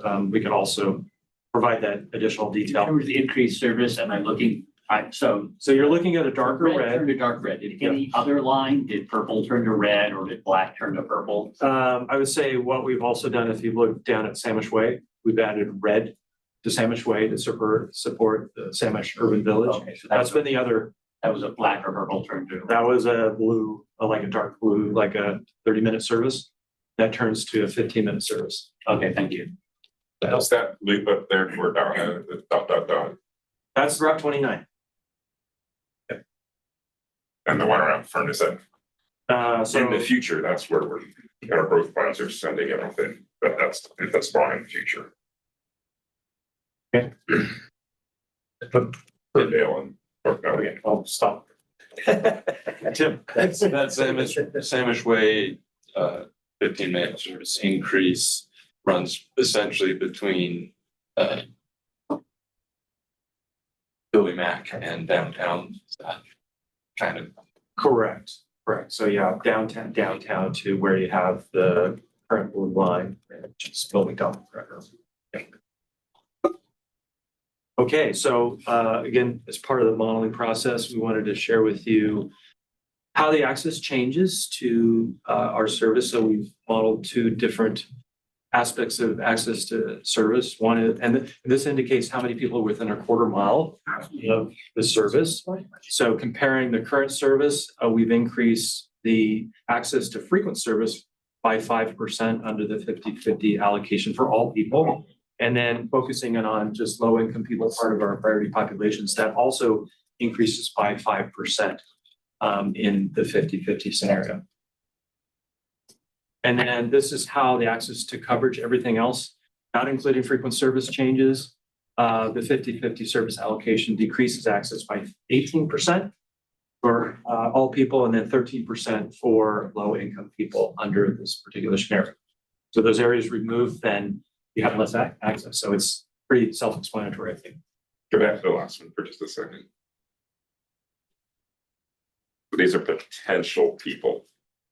So ridership could go up. Correct. These are people that are within that quarter mile. We're not modeling whose reference not, but this is the total number of people within a quarter mile of these transit corridors. So ridership can go up, but the number of people who might have access to frequent ridership, as ridership period would go down. Right. Does that go back to your original point about the kind of foundational prerequisite is appropriate density? So if you have more people within that quarter, that could affect that. Right. Okay. Yeah. You're getting more people to ride within those frequent areas. So you at 40,000 to 43,000, that 3,000, is that new riders or is that just new people that have access to riding? No, again, those are people that have the potential to ride. So within a quarter mile, we just assume they can walk a quarter mile to a bus stop. And so if you drew like a bubble around the routes, that's how many people are within those. So then those, I'll call it 3,000 people compared to the loss of 18,000 on the next page. Those people are more likely to ride those 3,000 than those 18,000. Right. That's quite a start. Okay, and then we want to also model the ADA paratransit rider impacts. So we looked at the last month of data, and with the 50/50 scenario, that would 65, it would affect 65 current paratransit riders. That's about 3% of our total paratransit riders for the last month. That's actually people, not trips. Right, exactly. Can you go back one more again? So you're making these reductions in fairly populated areas rather than in less populated rural areas that take a lot more cost and time to serve, right? Yeah, on the 50/50, it's been both, I would say, that we've reduced in some less populated areas. But generally, I think maybe you're correct. You're right, that some of these, we haven't removed any rural routes. In this particular scenario, you'll see that showing up in the 60/40.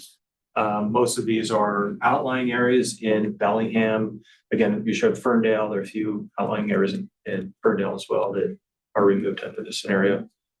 But they're part of the urban areas. You're correct.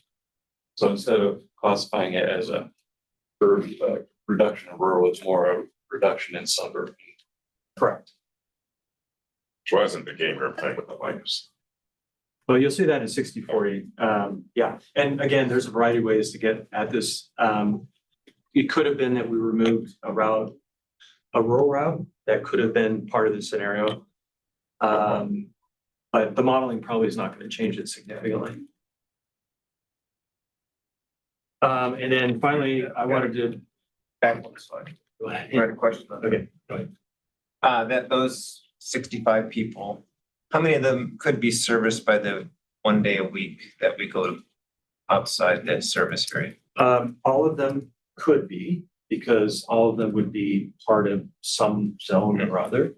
I guess then maybe the question is, how many of those 65 people use it more than once a week? Yeah, I don't have that data. Just if they've ridden at least, I think the data is if they've ridden at least once during that last month. So the possibility of them still having service it's possible, but maybe not as convenient as it was. Okay. Okay, so we wanted to share with you, give a time dimension to access transit. And these next couple maps show you, if you picked a point on the map, in this case, this is a downtown. If you were in the downtown area, how far could you get using public transportation in different time bands? So 15 minutes, 30 minutes, 45 minutes, and 60 minutes. And we wanted to show how that access changes with this scenario. And so also, if you kind of tell on the left-hand side with that legend, it shows you how many people are within those time bands. In this case, I think it's like 7,700 people within that 15-minute time band. This is how far you can get if you're using public transportation in 15 minutes, 15, 30, 45, and 60 minutes. So you have to pay attention to sort of the colors on this map to see what's changing. This is existing service. And then if I swipe over, you can see the 50/50 scenario. The 15-minute service area increases a bit. So you're getting a greater population number, more people can travel a little further, but the 60-minute goes down. Part of the reason is that if you look at the kind of the southeast part of this map, that pink area does decrease. So like the southern part of Bellingham decreases. We're eliminating the 533, the U Street route in this case, and some of the service out to East Bellingham. So it kind of shows you how that access changes. Very subtle on this map, but this kind of shows the effect of frequency on how that access changes. And we didn't model rural areas because it really wouldn't show much. There's not much service. You're really not going to see much population change unless you eliminate a route.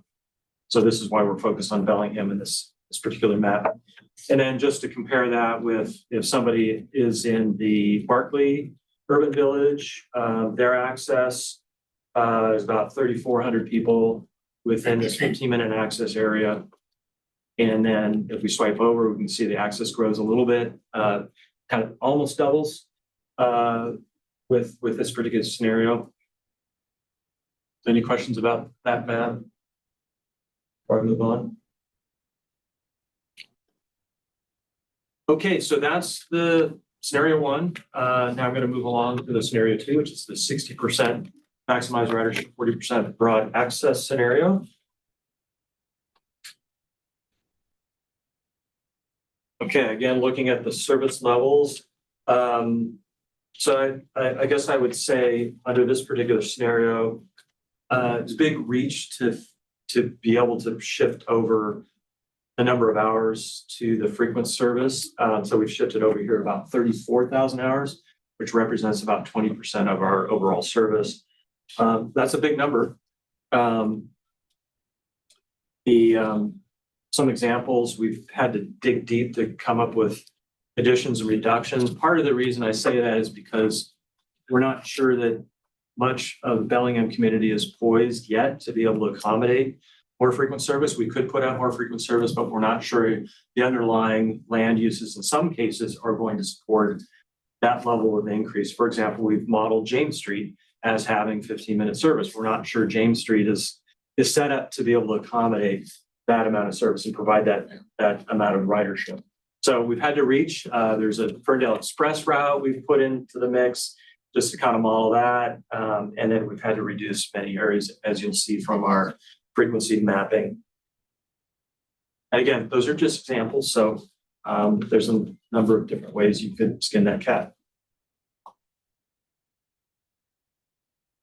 So our frequency mapping, you've seen this map before. I swipe over and you see a lot more of these dashed dotted lines showing up on the map now. You see some additional red areas.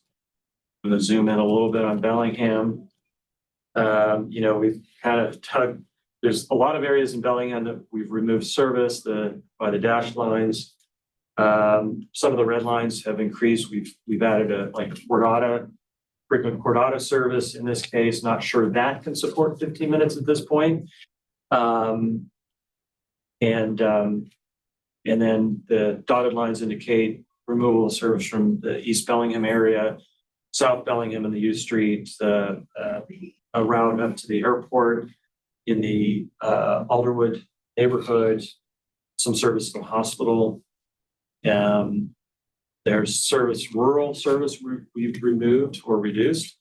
Removed the service up to Everson to make the numbers work. Again, difficult choices, difficult modeling for this particular scenario. Any questions about that? Is that dotted line down I-5? Removal of ADX. So assuming maybe the schedule would like to take over the ADX. So, yeah. I'm zooming in, going back and forth. And again, I'm trying to look at now, not red to dark red, which goes like from the dark blue up to purple, or the light blue down to really, really light blue. Yeah, so Linden, you can see that Linden then decreases down to 90 minutes, 60. We removed trips from various routes. I mean, some of those don't show up just on a map, but that looked like I didn't see. What about eastern part of the county? That will also reduce to 90. So are you talking about like the Kendall 72X, which is Kendall? We've reduced the number of trips. I think it was 2 or 3 trips during a weekday and a trip or 2 on the weekends. And so pretty much many areas have reduced, the coverage service have been reduced by at least a few trips during the day.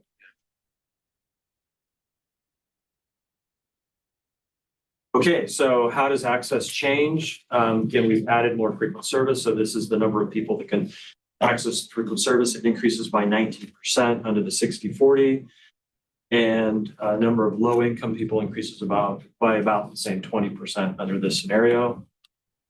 And then the coverage service, everything else decreases by 39% for all people, 34% for just that low income demographic.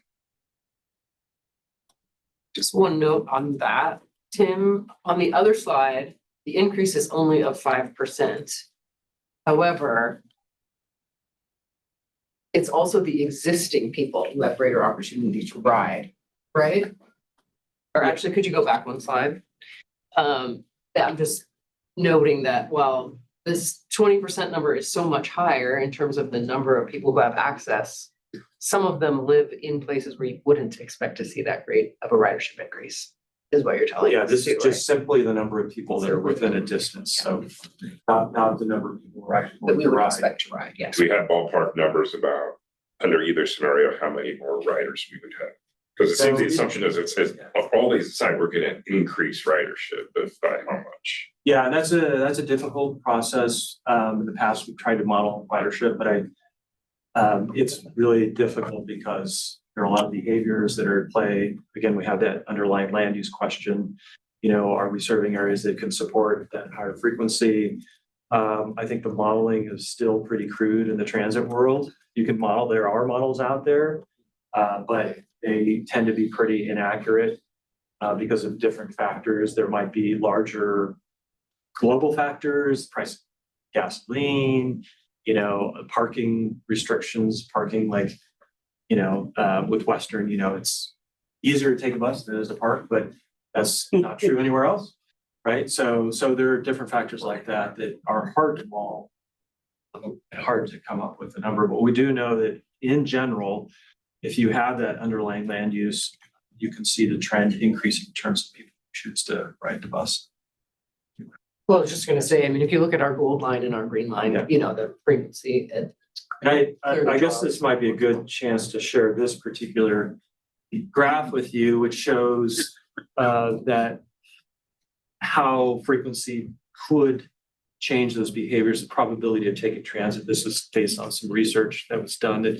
That green graph shows you at about the 15, 12 and a half minute, 10 minute, you tend to get that proportional increase. Again, if you have the underlying land use in place to increase those, what in this case they're calling choice riders, those people I guess you would assume could otherwise drive. This might be based more on like a denser urban area, but it gives an indication of how that could change with more frequent service. Yes, I'm surprised that green line doesn't rise. So we'll think about, let's say, a 10-minute interval. If I were to show up randomly at a stop, I'm almost never going to wait 10 minutes. On average, I'm going to arrive somewhere in the middle. On average, my most frequent wait time will be 4, 5, 6 minutes, right? Because you just randomly speaking, you're never going to always run the beginning interval. Sometimes you may run the beginning. The next minute's you run bus. So a 10-minute interval doesn't mean a 10-minute wait. 10-minute interval means anywhere from 0 to 10-minute wait, averaging around 5-ish. So I'm kind of surprised that it doesn't rise faster because functionally speaking, your wait time is half the interval on average. So Tim, when you said earlier, areas in Bellingham are not set up to take advantage of the frequency, what you mean by that? I'll get into that a little bit, but what I'm really talking about is I know the city is moving towards working with WTA on these transit corridors as part of the Bellingham plan that will come. I think you're set to vote on that here. Yeah. And so that work still needs to happen, right? Okay. With how we make those transit corridors correspond to the type of underlying to the type of transit service that you desire, right? So make sure those things correlate together. And so there are strategies and regulations and things that will still need to be done in order to support that service. And that's what I indicate, that there is work to be done to make those right for. Does any of that also require a change of behavior of people?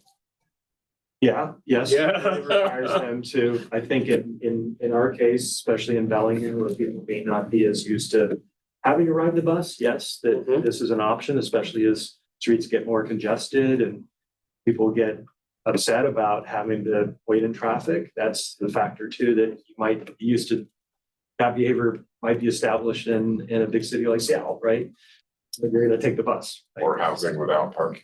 Yeah. Or housing without parking. Or moving that way, right? Could I also say, Or downtown core without parking. I was gonna say, downtown core without parking. More than We've done anything. 2 things significantly to make transit-friendly areas. One is the Savageway Urban Village, which is now like, what, a dozen years old and is starting to pay off. And then we just did a huge upzone Barkley area. Again, I think in a dozen years that will pay off, and their go lines or quasi go lines through those two areas. So there's already coordination, at least for those areas. Yeah, we're looking at another significant annexation or UGA annexation further north, so down the Corgata loops, which now kind of like peters out. Again, in 10 years, that might be bigger. The other thing I would just mention, Skip, to answer that question, if you think back to that game, you remember you only achieved frequency if you had both 4 buses an hour and some of those transit conducive characteristics. And the two that we worked on the most were density and walkability. So, you know, for example, if you put 4 buses an hour in a place that is primarily cul-de-sacs, people still aren't going to be very keen on that because of the distance they have to walk to go what seems to them like it should be a shorter distance. So I think that's part of what Tim's talking about too. You know, even if we just wanted to be really generous with 15-minute service, there aren't enough places now that have those two things, and there are others that we didn't use for the game. And then the other thing I just wanted to mention, Michael, to your point, when you're saying that you are surprised that that green line doesn't go up sooner, I just wanted to remind people of that driveway analogy, because I think that is really relevant here, where if Garage door analogy. Garage door, yeah, right. So garage door, yeah. So if you think of frequency as how often your garage door will open for you, and you know, even though we don't like the term choice, if we're talking about people who have another alternative, it's like, at what point would you be willing for the car to be your only option if that garage door only opened once an hour, or even once every 45 minutes, or even once every 20 minutes? You know, that's not, if you have an alternative, that just wouldn't be good enough for most of us, right? So anyway, to me, it kind of hands out that if my garage door opens every 12 minutes, well, then I might be game, but otherwise I might try and find some way. We have a lot of garages in our area. Okay, that's why I like the driveway. Analogy. That's true. So Maureen, when you say transit conducive factors. Yeah. So we talked about walkability and we talked about density. I mean, I also think of some of the you know, kind of societal ones, you know, like what's the expectation or norms around transit. I think income level is part of that. Parking availability already came up. I would say that, you know, the barriers to driving. Yeah, absolutely. Parking pricing, I'd say congestion on the Yeah, street. for You know, sure. if you're waiting in traffic, is it worth waiting in traffic versus taking the bus? Yeah. You know, Other safety elements, you know, maybe you have walkability, but it's, you know, it's really dark, or, you know, it's that sort of thing, like lacked of unimproved in that way. Accessibility too, you know, if you have sidewalks and those sorts of things that everyone can travel. Weather. Yeah. So I'm trying to think, within the span of WTA's control, there's just a limited number of those things, right? Like frequency that we can control. Right. So yeah, we need these partnerships and to work together to conducively make these factors all work together. It's a professional. And I think from the city's perspective, the attractability of the units we're creating with less parking. Yeah. Usage or occupancy of those units is going to be directly affected by how much transit is available to offset that. Yeah. In the Inability of that car. in the modeling for where like you could put a go line, how much of that is affected by just Alabama's full certain times of the day, so it might or might not.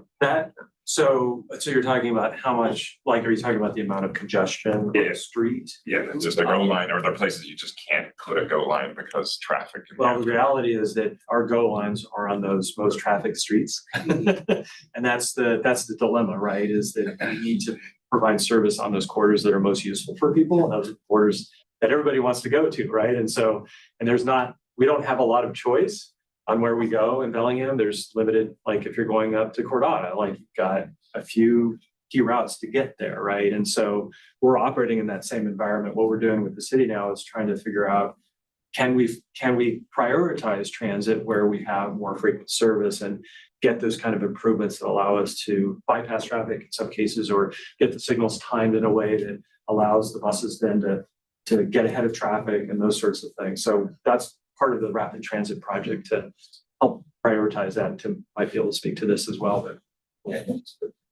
That's the real struggle in the rapid transit studies. Everywhere, we already have problems everywhere that needs to be improved on.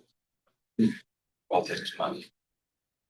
Well, we are fighting 100 years of car-oriented planning.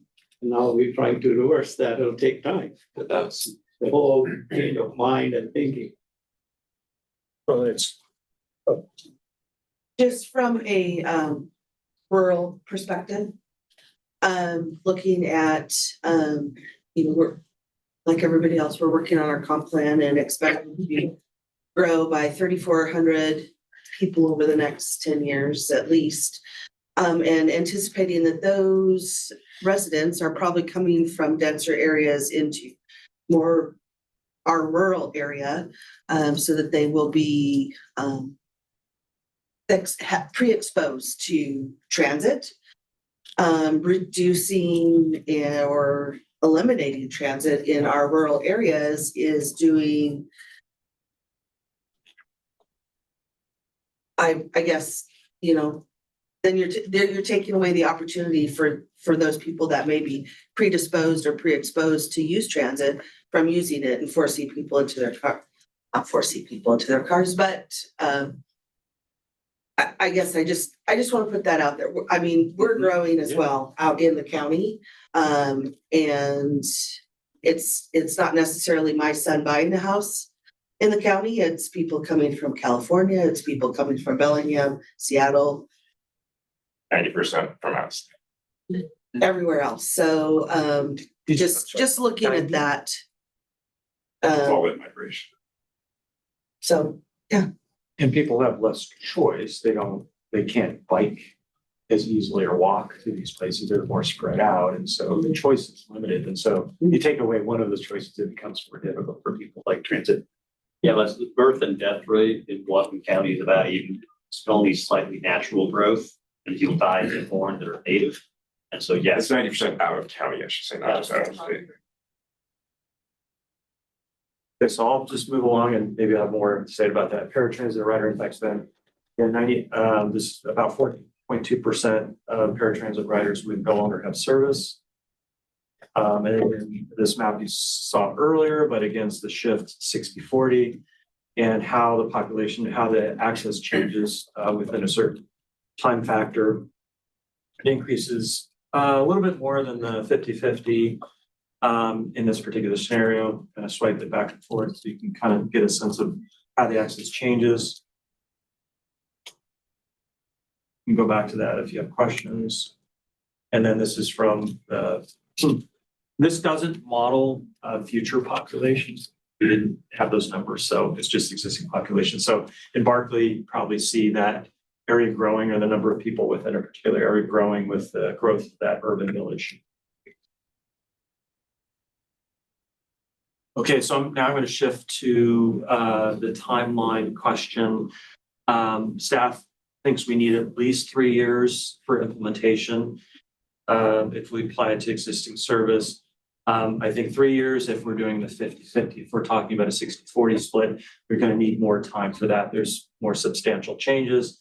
Plus, I think there's a lot of areas that are not quite right for that additional service. So we're going to need more time. So it does depend really on the extent of the changes that are necessary. We want to have enough time to do a service plan, to come up with a number of alternatives for getting to that new ratio.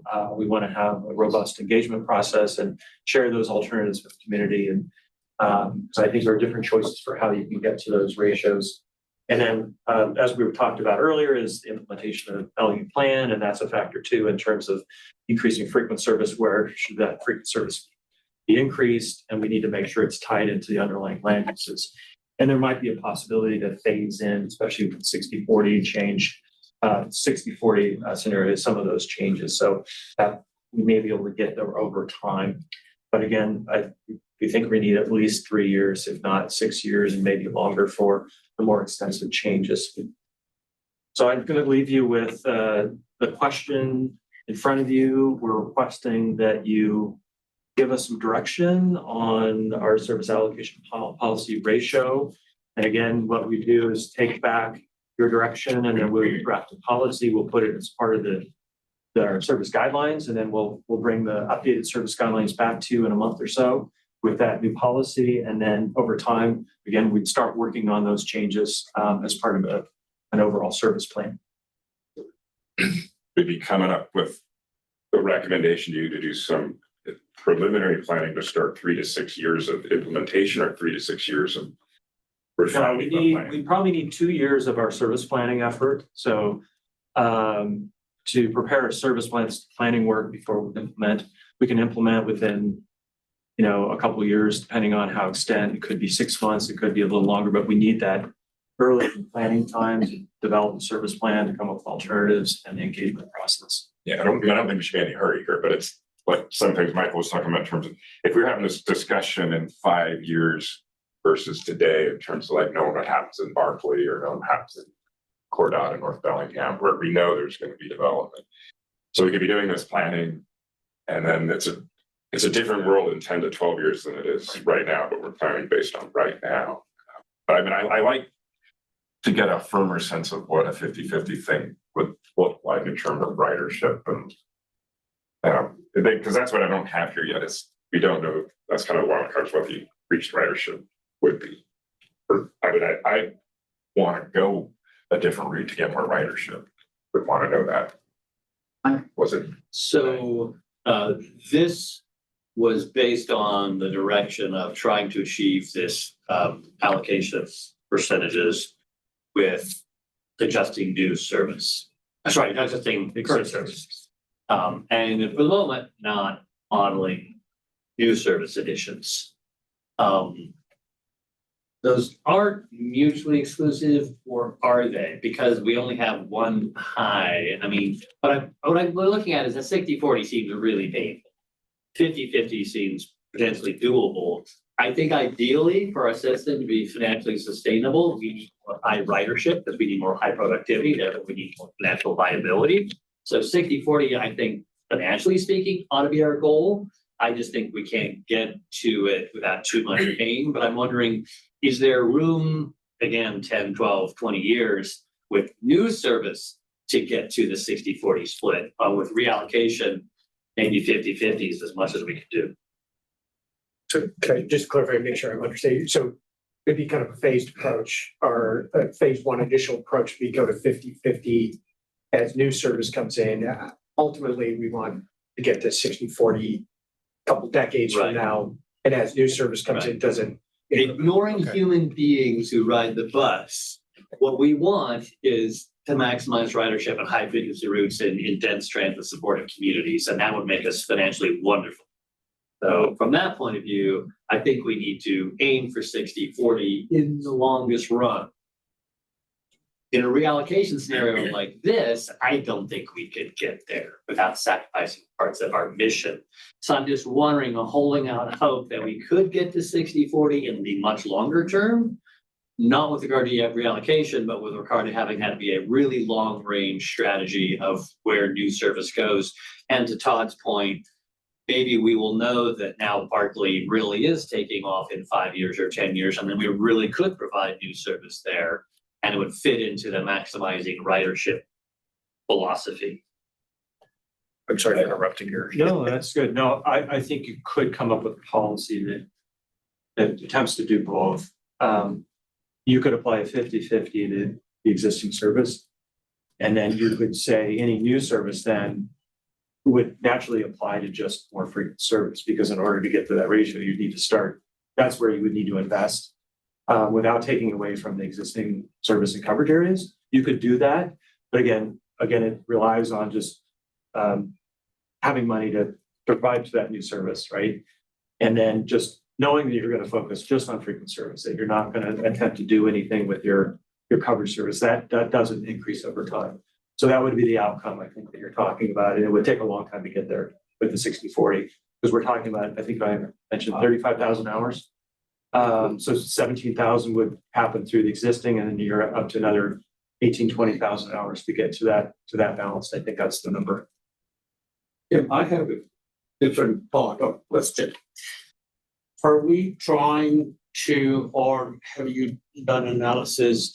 Are we trying to provide service for people who want to go grocery shopping, doctor's appointment, or we are orienting ourselves to people who go to work? Because there's a specific window of work. If you have looked at your service frequency or buses, say 2-hour window in the morning and 2-hour window in the afternoon, and coordinate with the employers, like this is a selling job as well in the community. Because those people have fixed places to go from and fixed places to go to, right? And we capture that 2-hour window in the morning and 2-hour window and do this 30-minute thing, right? And then otherwise it could be 60 or 90-minute thing. Now, like that is another factor where people who would like to ride, but it doesn't fit with their thing because of course we are looking at general public who want to do their daily chores and we provide these bus services for them. It's as important. Have this kind of study been done? Yeah, and I think the simple answer we try to do both those things. One of the characteristics that differ in our system is that we're not providing as much as like the express service you would see like in a bigger city to provide those trips to jobs. And I think a lot of the bigger cities that are pulling back that kind of service because they're seeing that people are using their systems differently. That was a common theme at these transit conferences. One of the key questions is how do you operate effectively and efficiently with changing your service throughout a day. And so we've been fairly standardized on how we provide service. One might think, oh, you just drop a few trips during the day, but sometimes that's more costly in the long run than simply providing that same trip throughout the day because of the way we set up driver shifts and the way that it's interlined with different routes. And so it's a complicated factor. I would say we don't emphasize one thing over the other. Maybe the one exception would be at the Western campus when we're trying to focus in on when students need to get to class, right? So that's the one where we say, yeah, we need to make sure there's enough service at this particular time. Yeah. We'll put in the shuttles to make sure that there's 3 or 4 shuttles coming at a particular stop at a particular time. But we don't really do that anywhere else, right? Maybe the one exception is the rural areas where since we can't provide hourly service, we don't have enough revenue hours to apply to that. We have to try to choose what trips are most valuable. And so sometimes it's like, well, people need to get to a transit center at this particular time in order to take a bus at Cordata to get downtown or something like that, right? And so we're trying to align those times with our pulses at transit centers and our other buses. And that's the balancing act, like how many trips and what time do we need to provide? So I know this is sort of a complicated answer to your question, but we don't do one or the other. It would seem to me that whatever option that we pick, let's just say we pick the 60-40, just as a policy direction, then it would seem to me that that would be our guiding principle in over 10 years of time or whatever amount of time it takes with variables, that what all of the work that we do to get us to that point over time, that's our guiding goal. And then how we get there is how we get there. And that could be subject to a lot of variables, particularly within the city.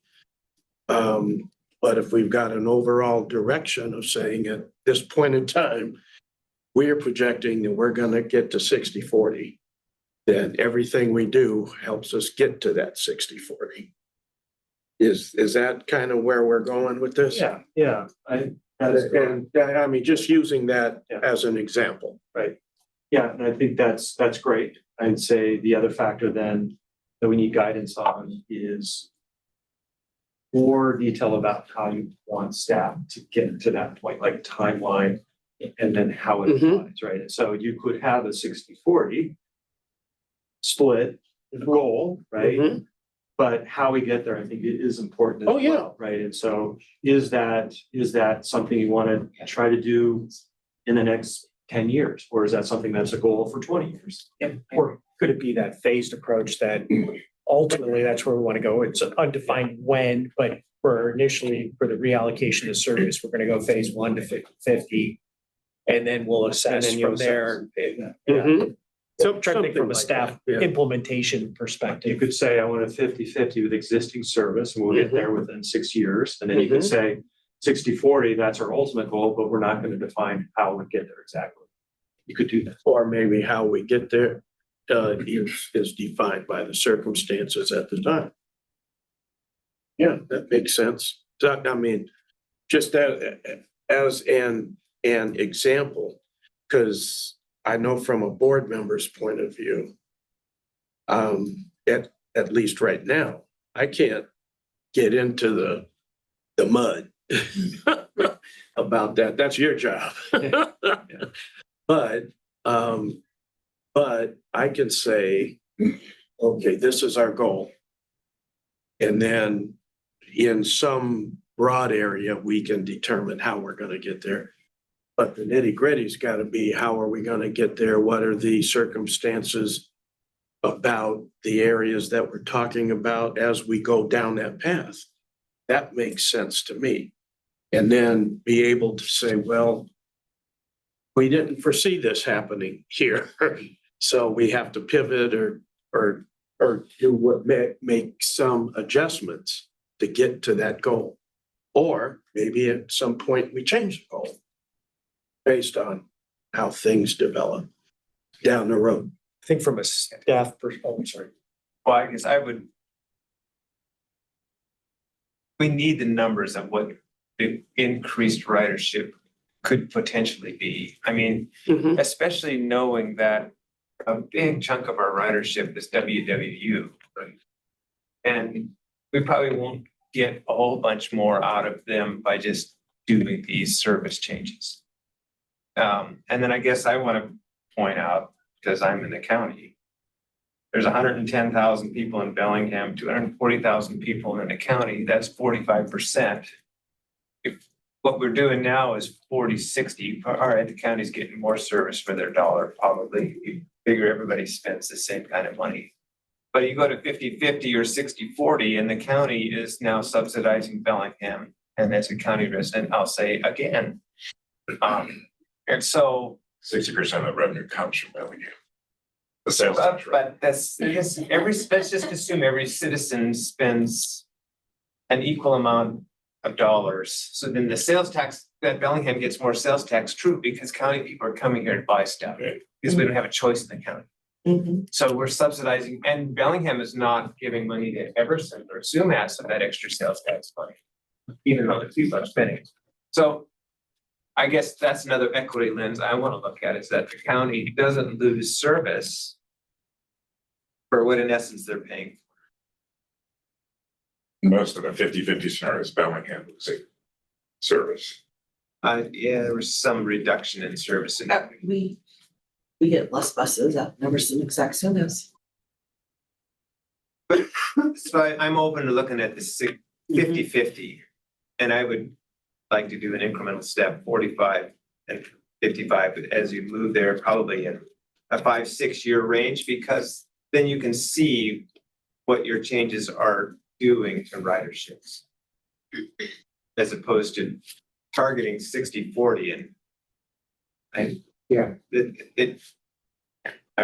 think that the other thing is, if you look at the growth is happening in rural. Sure. If you look at Blaine, Ferndale and Linden over the last 10 years, they have taken the growth also. Yeah. from a staff standpoint, what I think I'm hearing is a kind of a phased approach. And whether that's phase 1 is 55-45, 50-50. You build a plan where you get to that first phase and then you assess, do we make the effort to the next one? And so it could be a 3-phased approach. I'm trying to summarize, just so we have clear direction on what to go put together to meet expectations. So I guess I'll say for discussion purposes, we could do a three-phase approach, see what the 55-45 looks like. Talk about that as phase one. And then, the overarching plan is then a phase two would be 50-50 if the conditions warrant moving to that. And it's a long way to go to get to 60-40. Right. Yeah, I think the other thing is there are more jobs in Bellingham. That people commute from rural areas to Bellingham. They need to get back. That's right. Was there anything that would make a go line to Ferndale or Linden pencil out as doing the same effect in terms of going 15 minutes? Yeah, we modeled out the Ferndale, like a Ferndale Express. You can do it with Linden as well, but modeled in terms of like how many people would be able to access that service. It's difficult to predict the ridership off of that, given what's the need, right? And how does that compete with driving? Yeah, I think that's why those frequency those ridership factors, transit inducive factors, I think it's as Maureen said, are so important, as these things all have to work together. Because you can put frequency out there, but if there's no land use component to it and it's easy to drive, as Mayor says, if I can hop in my car and be there in 20 minutes or take a bus and it takes an hour and a half, I'm gonna drive. Yeah. So we need all these factors to work together. And that's where it's important to have all those working together to, you look at like Seattle, the reason King County Metro has so many people is because parking's hard, congestion is tough, it's expensive to park. All those factors feed into it, and you could put frequency, but if you don't have all those other things, it's still easier to drive. But even in the city, it'd take me an hour to take a bus from where I live to get here, and I can ride my bike. But I think that's an important point. Like if you think about modeling Ferndale to get into Bellingham, there's a lot of commute trips, right, that are happening.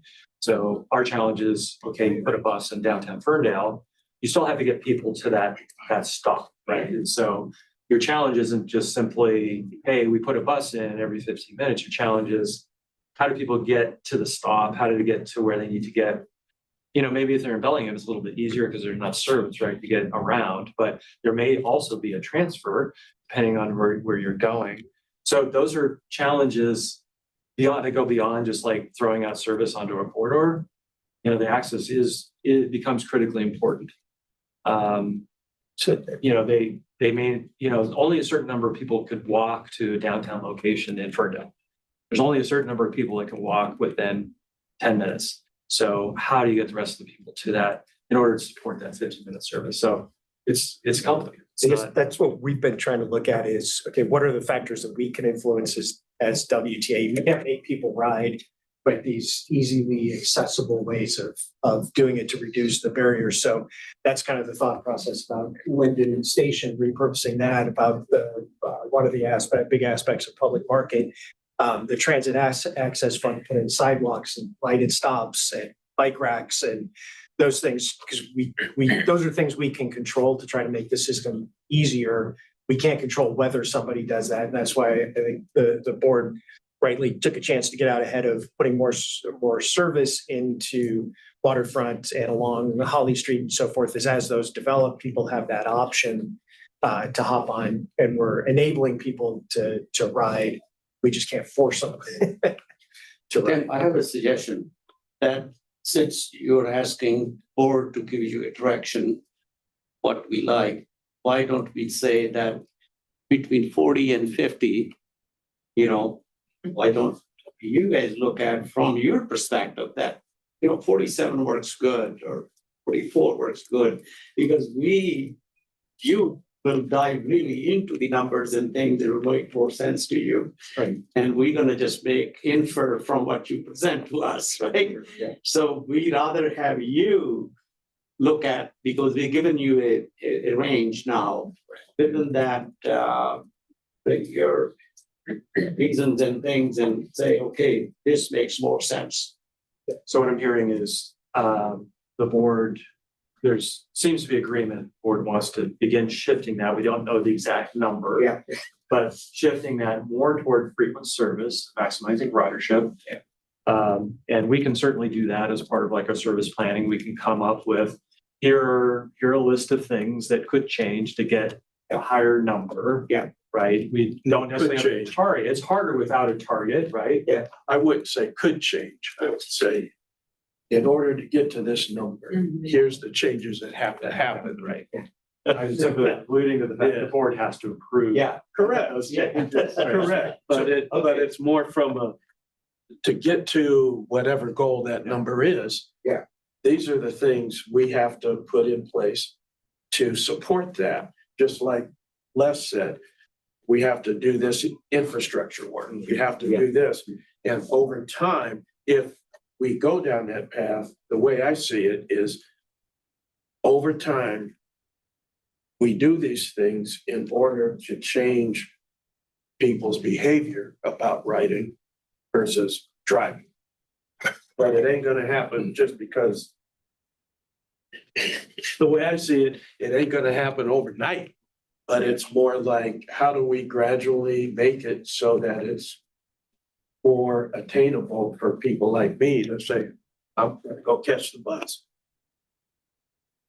So what's our fixed route ridership now, roughly, in a year?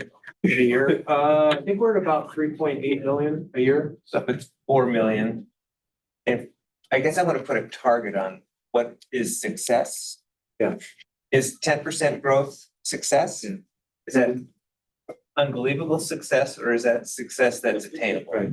And that does come back to the policy because, since we haven't had, I know the board's talked a lot about, well, we want to increase service in different areas, but we also want to increase ridership. So this discussion is helping us to say, well, ridership is really important. Yeah.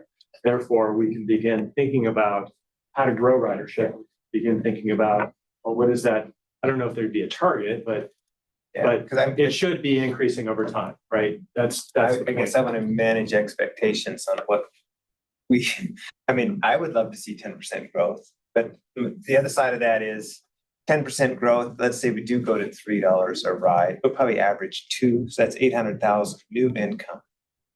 That's not a whole lot of service that we could get from. And so I hear us saying, well, let's look at this and maybe we can grow service, but I'm going with what money? I don't know. And I guess in my mind, if we had a 5% increase in ridership, I'd be happy.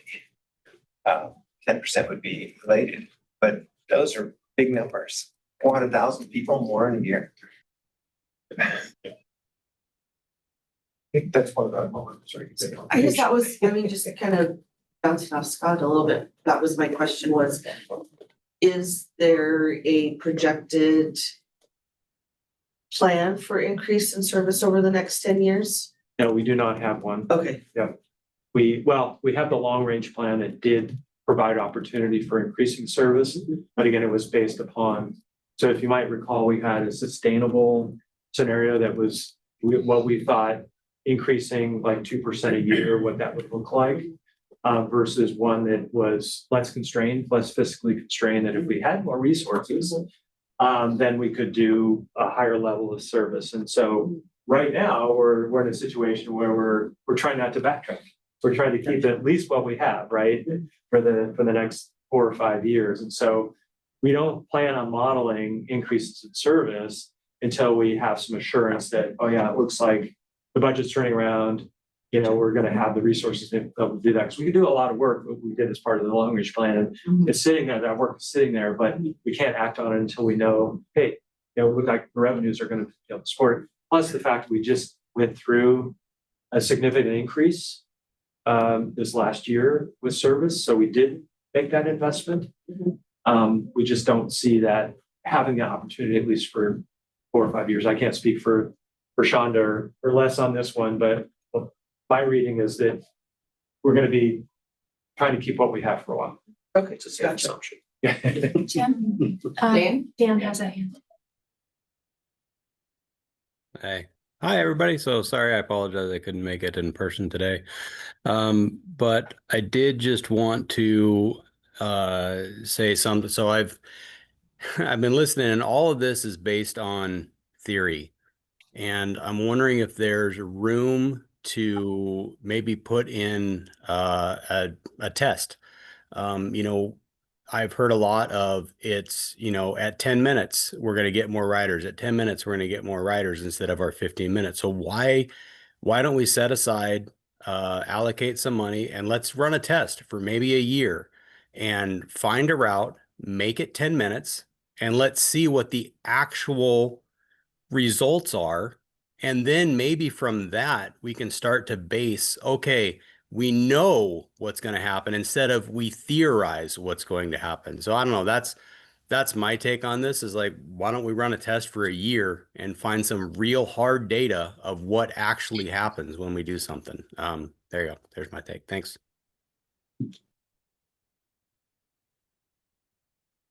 I just want to confirm if we move from 40 to 60 or 40, 60 to 50, 50 or something above that, there is that corresponding impact to paratransit riders, that the board is comfortable with recognizing that and moving ahead with that.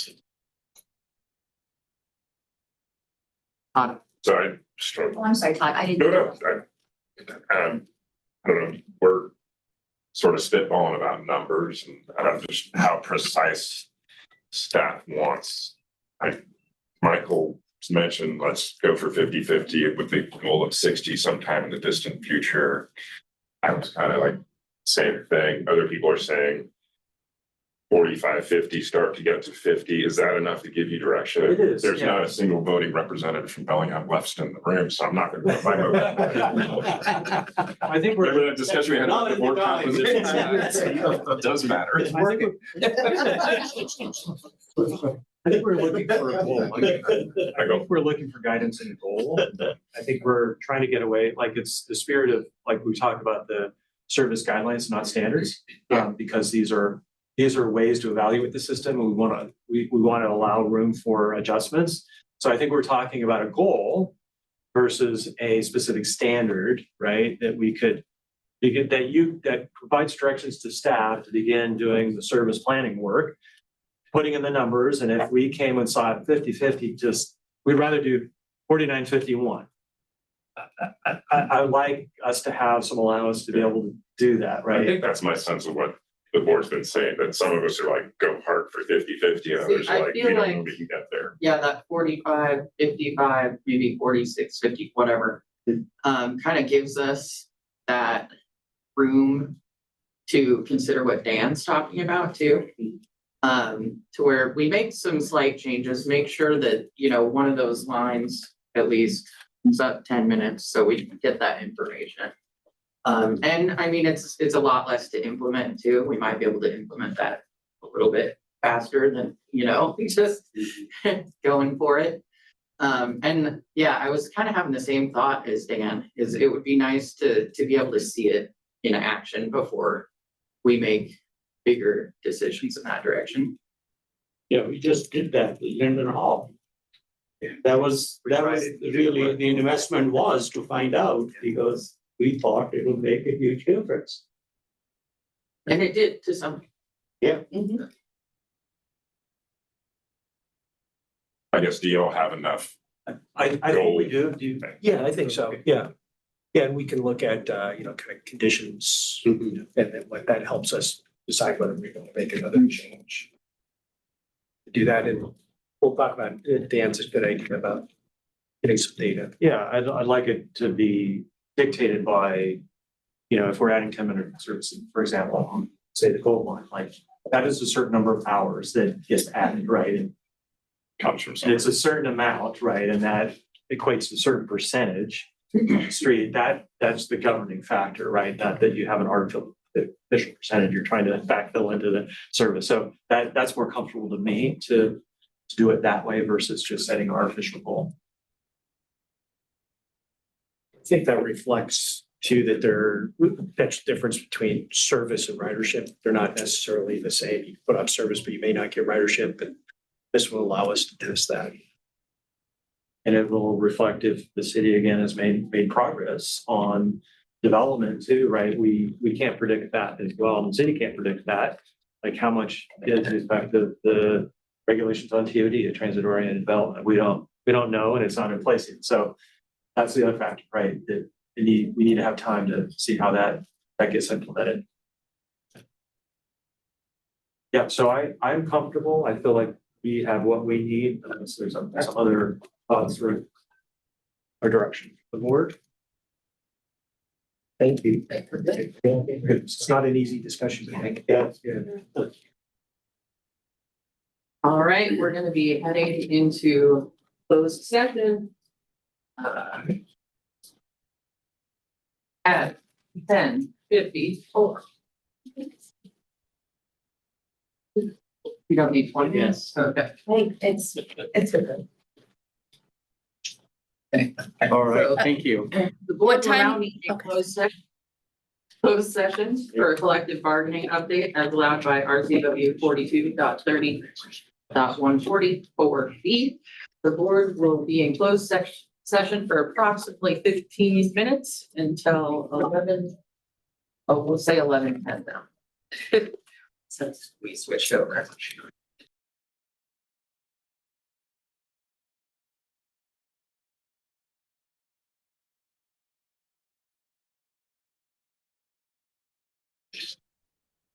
Are we ready? Yes. All right, I call the regular meeting back to order. Any other business? If I could ask just one thing, as we're prepping the 26 schedule, these quarterly things feel like they're working from staff perspective, but wanted to check in to make sure that as we're putting that together, we'll program these in for next year. Just make them all day. Yeah, I heard the county's dumping. You're going on. Yes, okay, thank you for that. Yeah. Thank you. I'm glad you're finding value out of it. Yeah, I appreciate it.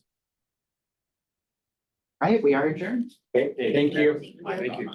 Go as much as you can do in an hour. Yeah.